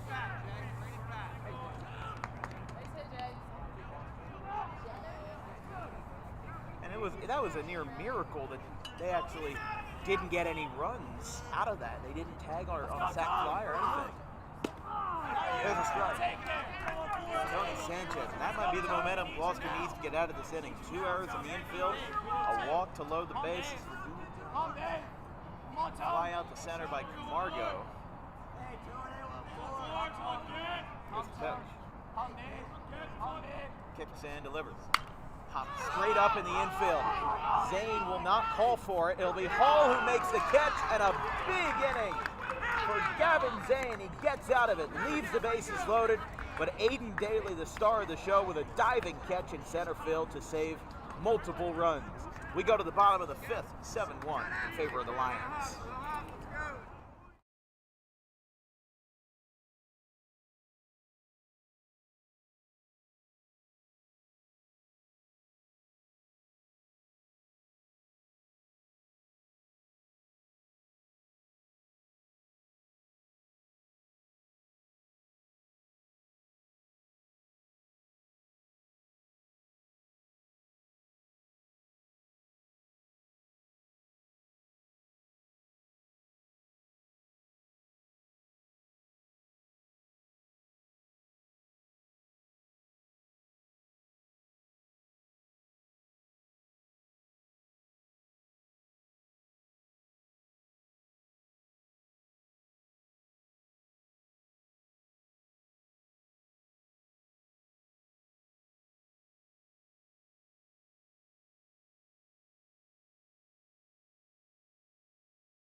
Speaking of runs, fly ball center field. That one is a diving catch in center field. Aiden Daly saves the run. Nobody tags, and Aiden Daly lays out.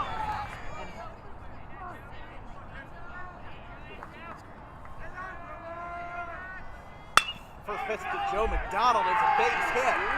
Just got back in time, and the Gloucester offense stays hot. Now here's Kevin Wall. Wasting no time. Wall, 0 for 2, reached on an error and struck out his first 2 times. But he'll be facing a new pitcher, Dean Collins. Facing him the first time, throw down to first, he got McDonald.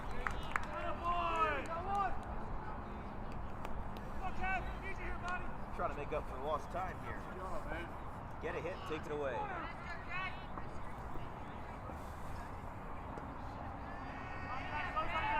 Now Wall, who had a chance to bring in a run, now has that help erased.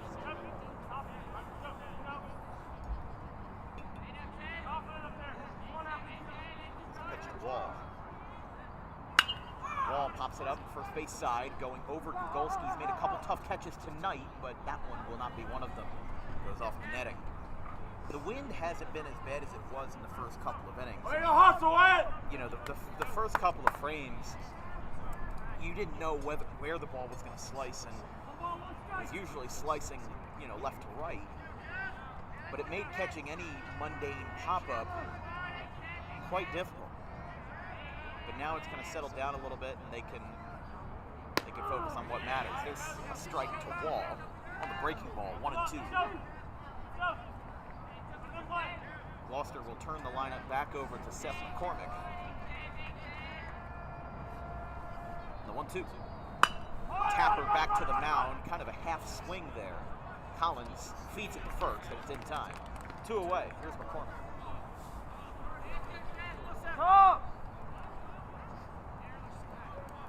So here's Seth McCormick.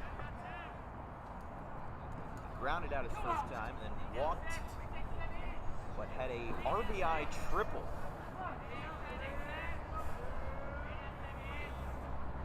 That was hot. I mean, if Gloucester can hang on to this, I don't know who a good player of the game candidate would be. Daly might be one. Seth McCormick might also be a good candidate. No one's out south.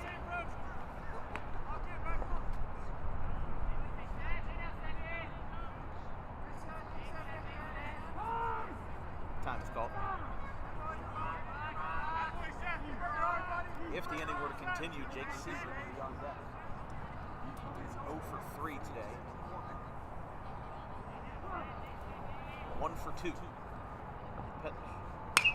McCormick got jammed, hits it high in the air to left, going over. Who's got it? It's Sanchez.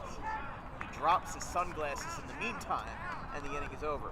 Gloucester goes down in order. We've got 2 more frames to play here in the first round of the Camden County Tournament.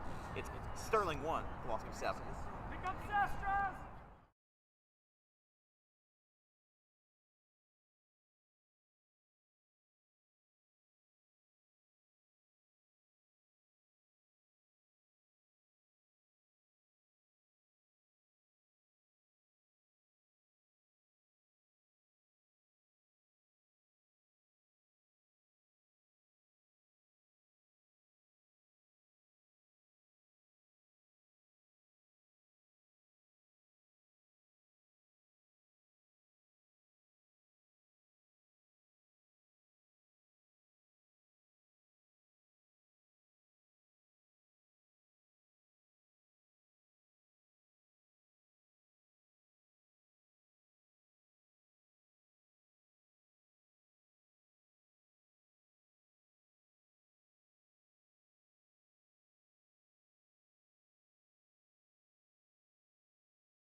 Top of the 6th, new pitcher for the Gloucester Lions. That is number 32, Caden Elmore.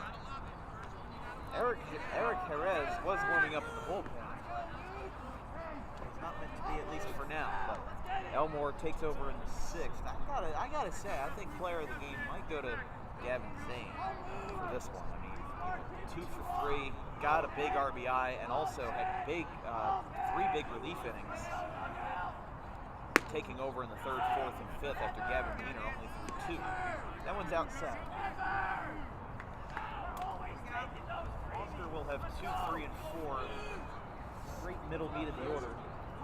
6th. Pitch to Lomax. Oh, swing and a miss. That one goes to backstop. Luckily, no harm, no foul. 1-1.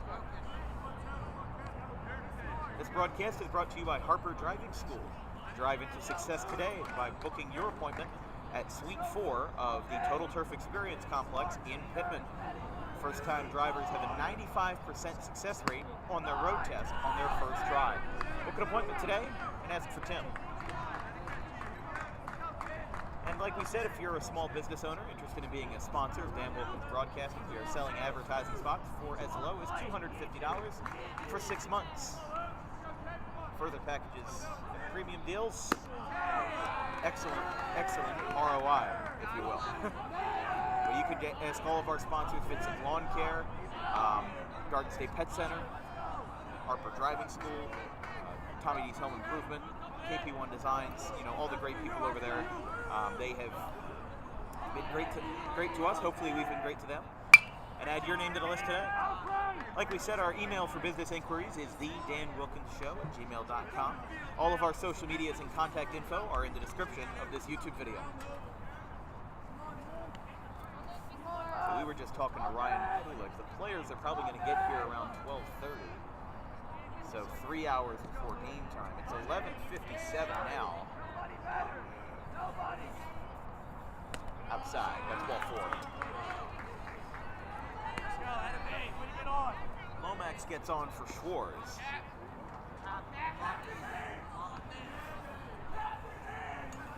So some early morning baseball. Not the first time we're going to have early morning baseball this year. Of course, one of the most exciting weekends of the year, the Thank You Classic, will be there April 19th, 20th, and 21st, all across South Jersey. We've got a night game on April 19th, Haddon Township and Timber Creek. That one's outside. Saturday will be a quadruple header. 9 a.m. Gloucester and King's Christian. 11:30 a.m. will be Red Bank Catholic and Gloucester Catholic. 2 p.m. will be St. Peter's Prep and Cherokee.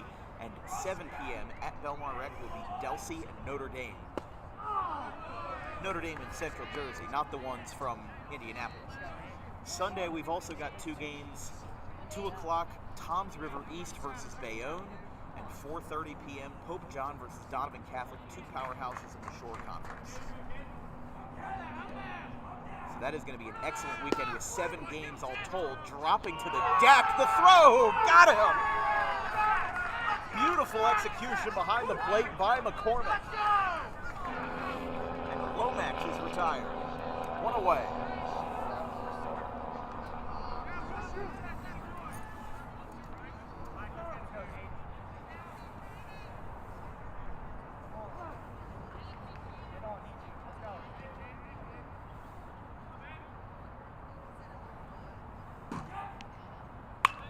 Ground ball at the third. That is a foul ball. Just got past Medler and ended the bullpen. While we're over there, there is an arm warming up in the Sterling bullpen. That is number 17.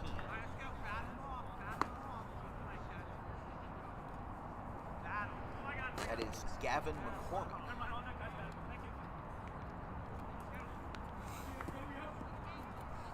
So McCormick is in the pen.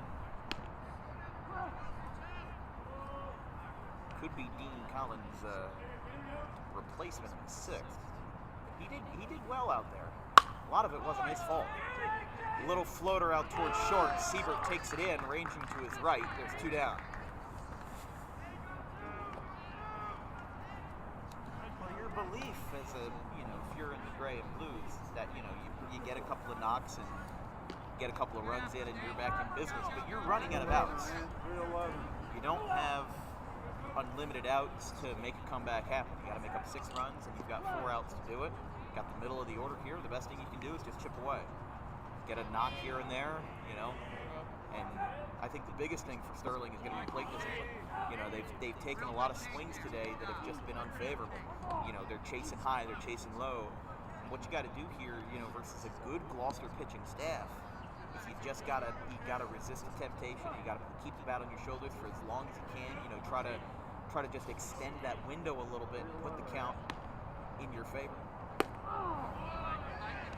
I know it sounds like simple work, only swing when you need to, but that's what's part of the mind game of baseball. That's what makes it more, a little bit more mathematical than like basketball or football, where you have to be thinking more than you have to do. Hot shot, almost hit him. It hits off of Siebert. That's a pinball right there. It goes into center field. Daly picks it up to throw to second base. He got him! Inning over. I think he overtrailed the bag at second base, and that's what they're calling here. And the side is retired. We go to the bottom of the sixth. Gloucester is hyped up. It's 7-1.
Here in the bottom of the sixth, let's take a look at that play that ended the top half.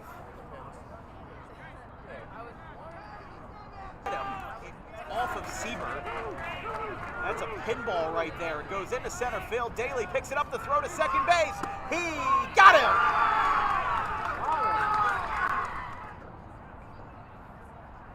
1-0 to count to start the play.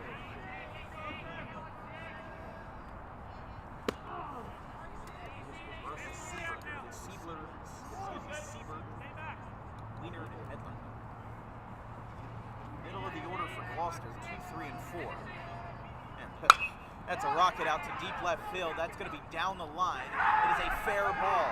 Hooks into the corner by the bullpen. Siebert's going to have a double. The throw is going to beat him, and he's out.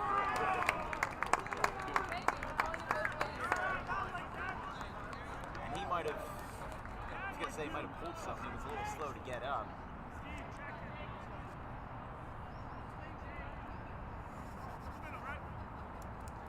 One down.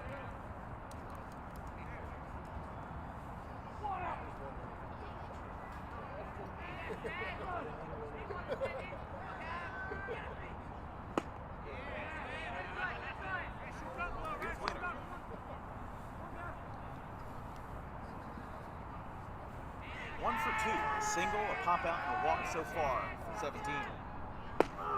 There's another strike. Game started at 10:10 this morning. We're just about to hit the 2-hour mark. A lot of good games today. Delsey, Cumberland, Haddon Heights, and St. Joe's.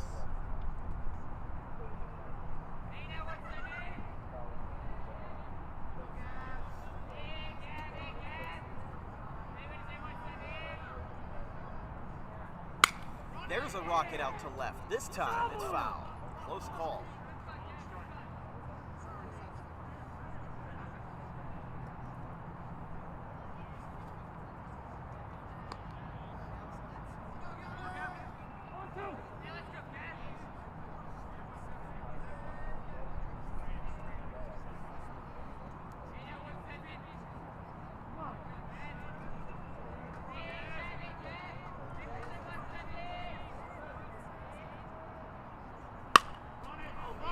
ball left center field, going back, trailing and making the catch left is Mazzano. Great play out there to be aware.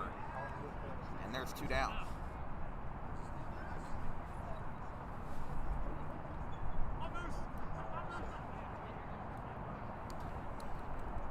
That's the best thing you can do in this situation. You're down by 6 runs. The last thing you want to do is give up another couple of bases. You know, bases are your real estate. You don't want to have to sell your properties. You have to defend that at all costs. There's a foul ball. That was a big flinch, sir. Trust me, I do that too. When a foul ball's coming your way, the netting does not exist.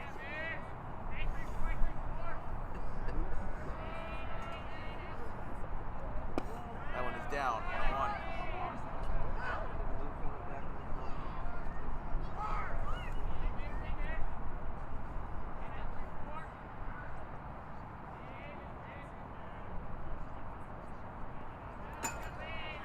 That one misses.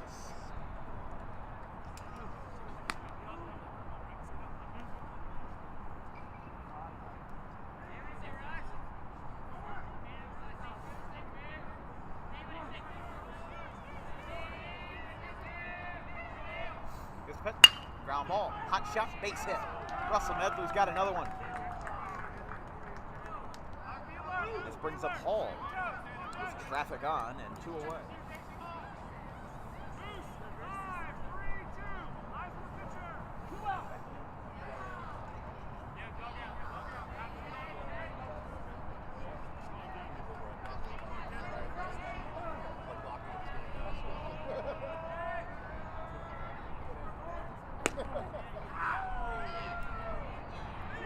That one misses.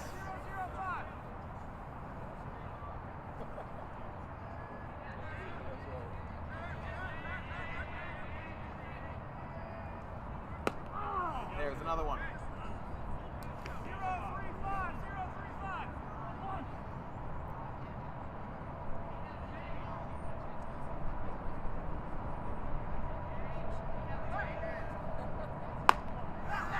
That one misses. 2-1.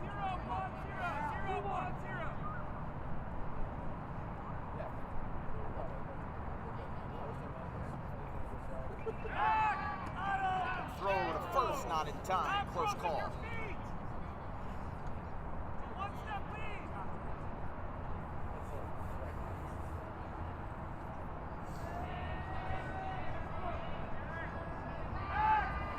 They throw over to first. The throw gets away, but Gogolski's going to hang on to it.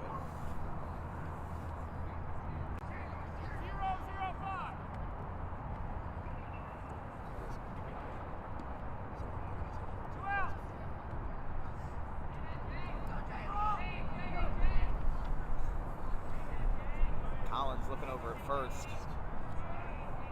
Thought they were going to bring McCormick in for the 6th, but they opted not to. Still have him at the ready if needed. And this is inside to Hall. And the count is 3-1.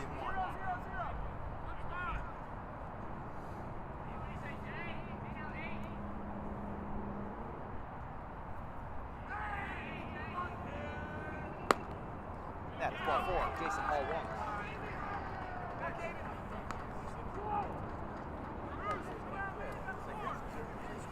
Now, Hayden Elmo.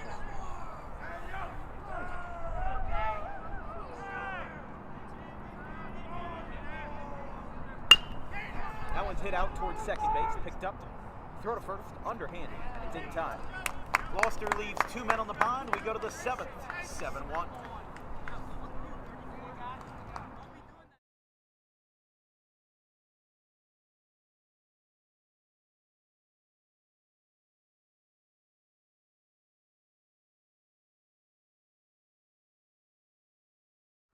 Garden State Pet Center is an independently owned full-service pet store. Our specialty is promoting companionship between people and animals by providing the healthiest product choices available, including all-natural foods, supplements that support and relieve health issues, and innovative products for pet parents. Our goal is to provide our customers with a relaxing environment, and while we're not striving to be the biggest store on the East Coast, we're striving to be the best.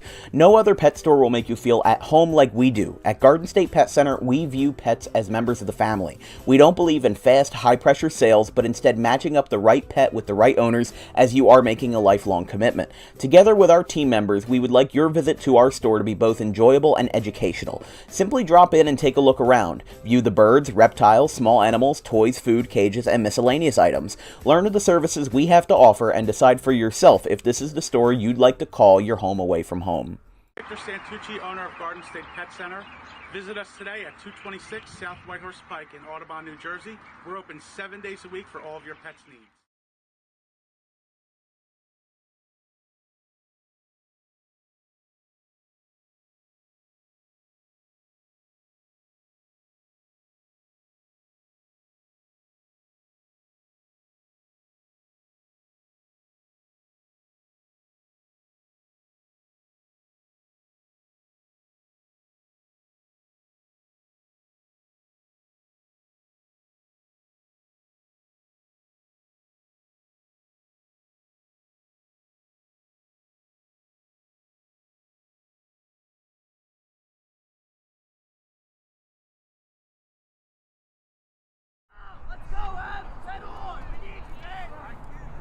Top of the 7th inning.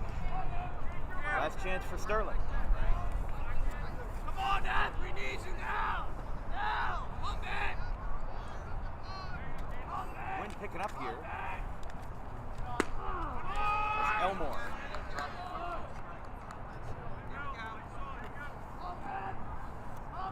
Be smart, man! Be smart, get yours!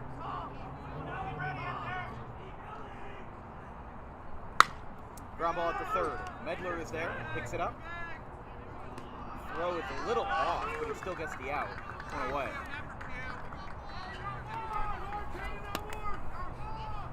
So Evan Miller is retired. He's 0 for 3 on the day. And here is Sar.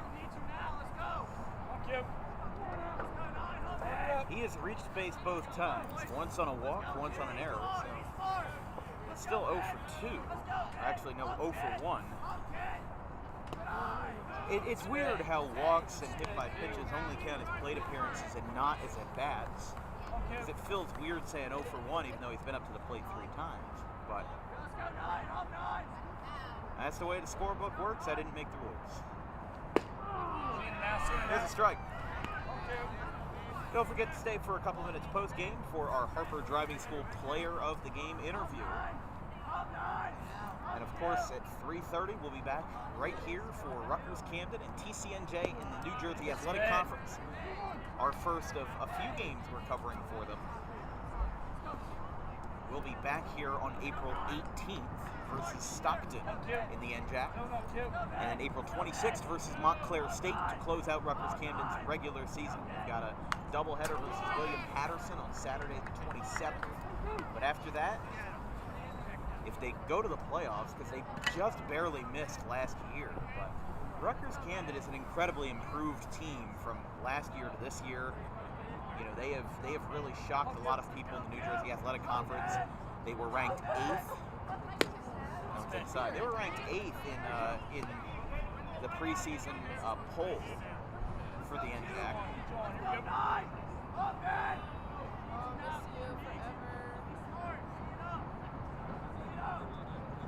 Just pitch.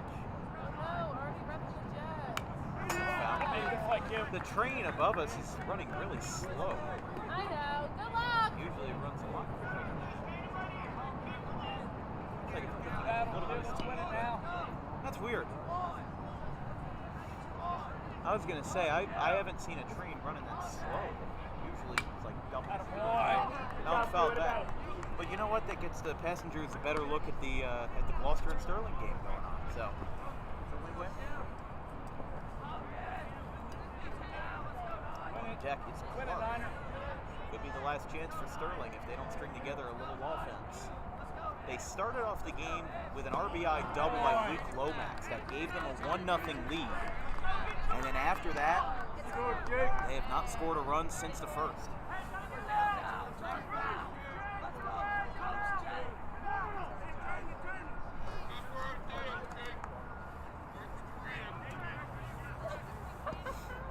Here's Jacob Clark. 0 for 2, struck out his first time, reached on an error his second time. Pitch from Elmore. A strike.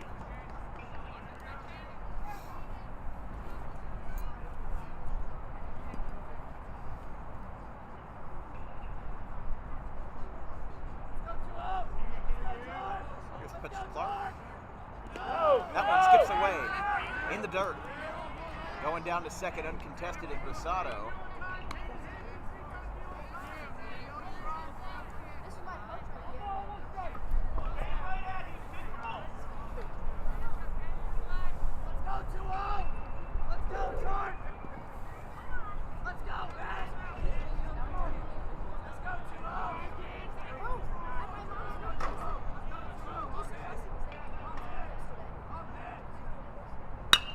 Fly ball, right center field.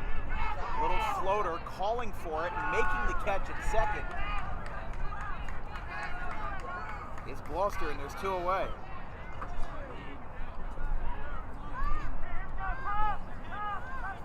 Back to the top of the order now with 2 away after the catch was made by Wiener.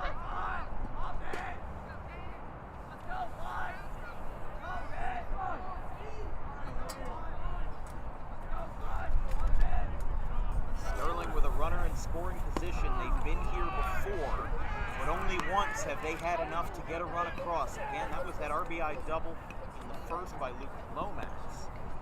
Gloucester's really defining inning was that 5 spot that they put up in the 4th. They really, put them behind the woodshed, and they just, it was very much a sporadic offense. They put up 7 runs, but that 4th inning doesn't happen. It's only a 2-1 game. And that run at second is a lot more meaningful, being a tying run. The stakes at hand are moving.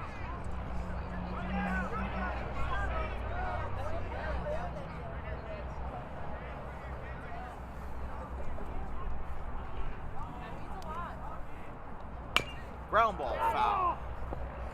The count is still full.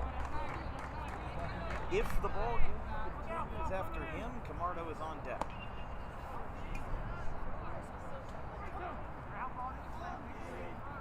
Three balls, 2 strikes, 2 outs. Gloucester up by 6, looking to go 1-0 in their quest for a division repeat. Here's the pitch. Ground ball, third base side. Medler's got it. Throw across, the wind's going to carry it, and it gets away. Holding at third, now getting to second is Collins. It'll be a 2-base error. But you can't really fault him there because the wind was really strong. I had a feeling that was going to happen. You felt it pick up at the wrong time, and Sterling stays alive for Camardo.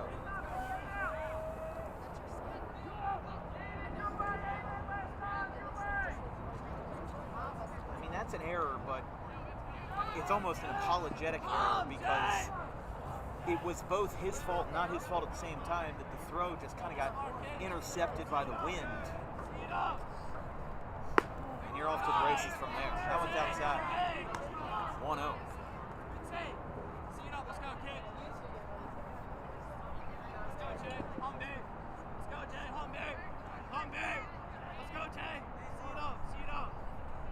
Here's the pitch.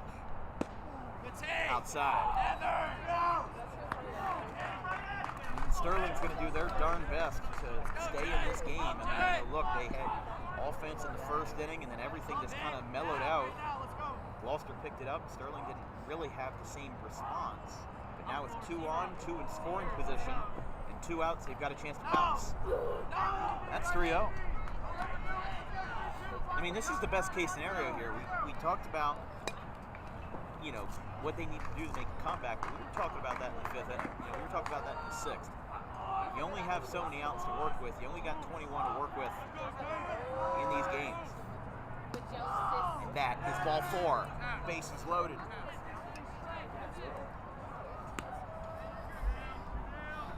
Gloucester is getting somebody warmed up.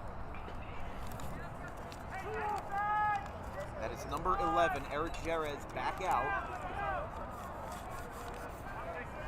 Try to get a couple more warm-up pitches, because if Elmore keeps running into trouble, they're going to try to pull the plug as soon as they can.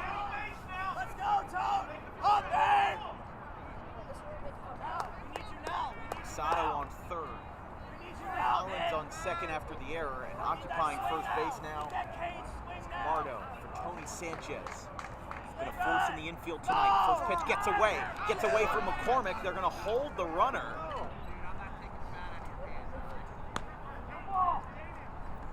Kazanowski just kind of told him, hey, I'm not taking that risk, you know? You don't want the last out of the game to be that.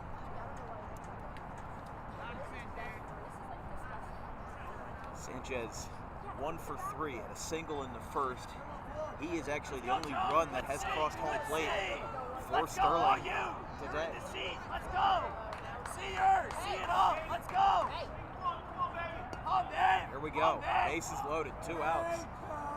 Working Elmore down to the bone. Here's the pitch. Breaking ball catches the outside. 1-1.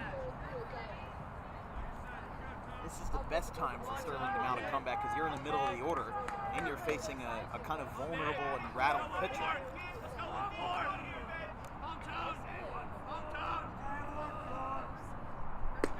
There's another one. Now we're down once again to the last call. 1 ball, 2 strikes, 2 outs, bases loaded. Sterling looking to chip away at the lead at the 11th hour. Gloucester trying to hold on and win it from Mr. Myers. Here's the pitch. He got him! Strike 3! Nowhere close! Elmore gets out of the jam, leaves it with the bases loaded, and that's going to end it. Final score, Gloucester 7, Sterling 1. A bat got caught in the netting from a frustrated player, and that will wrap us up in game 1. We've still got 2 more to play, but we've got about 3.5 hours until game 2. It's 12:25, time of game 2 hours, 15 minutes. Gloucester improves to 1-0, Sterling falls to 0-1. Hang with us for just a couple more minutes. We've got our Harper Driving School post-game show and player of the game. We'll be right back.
we got to do it this way.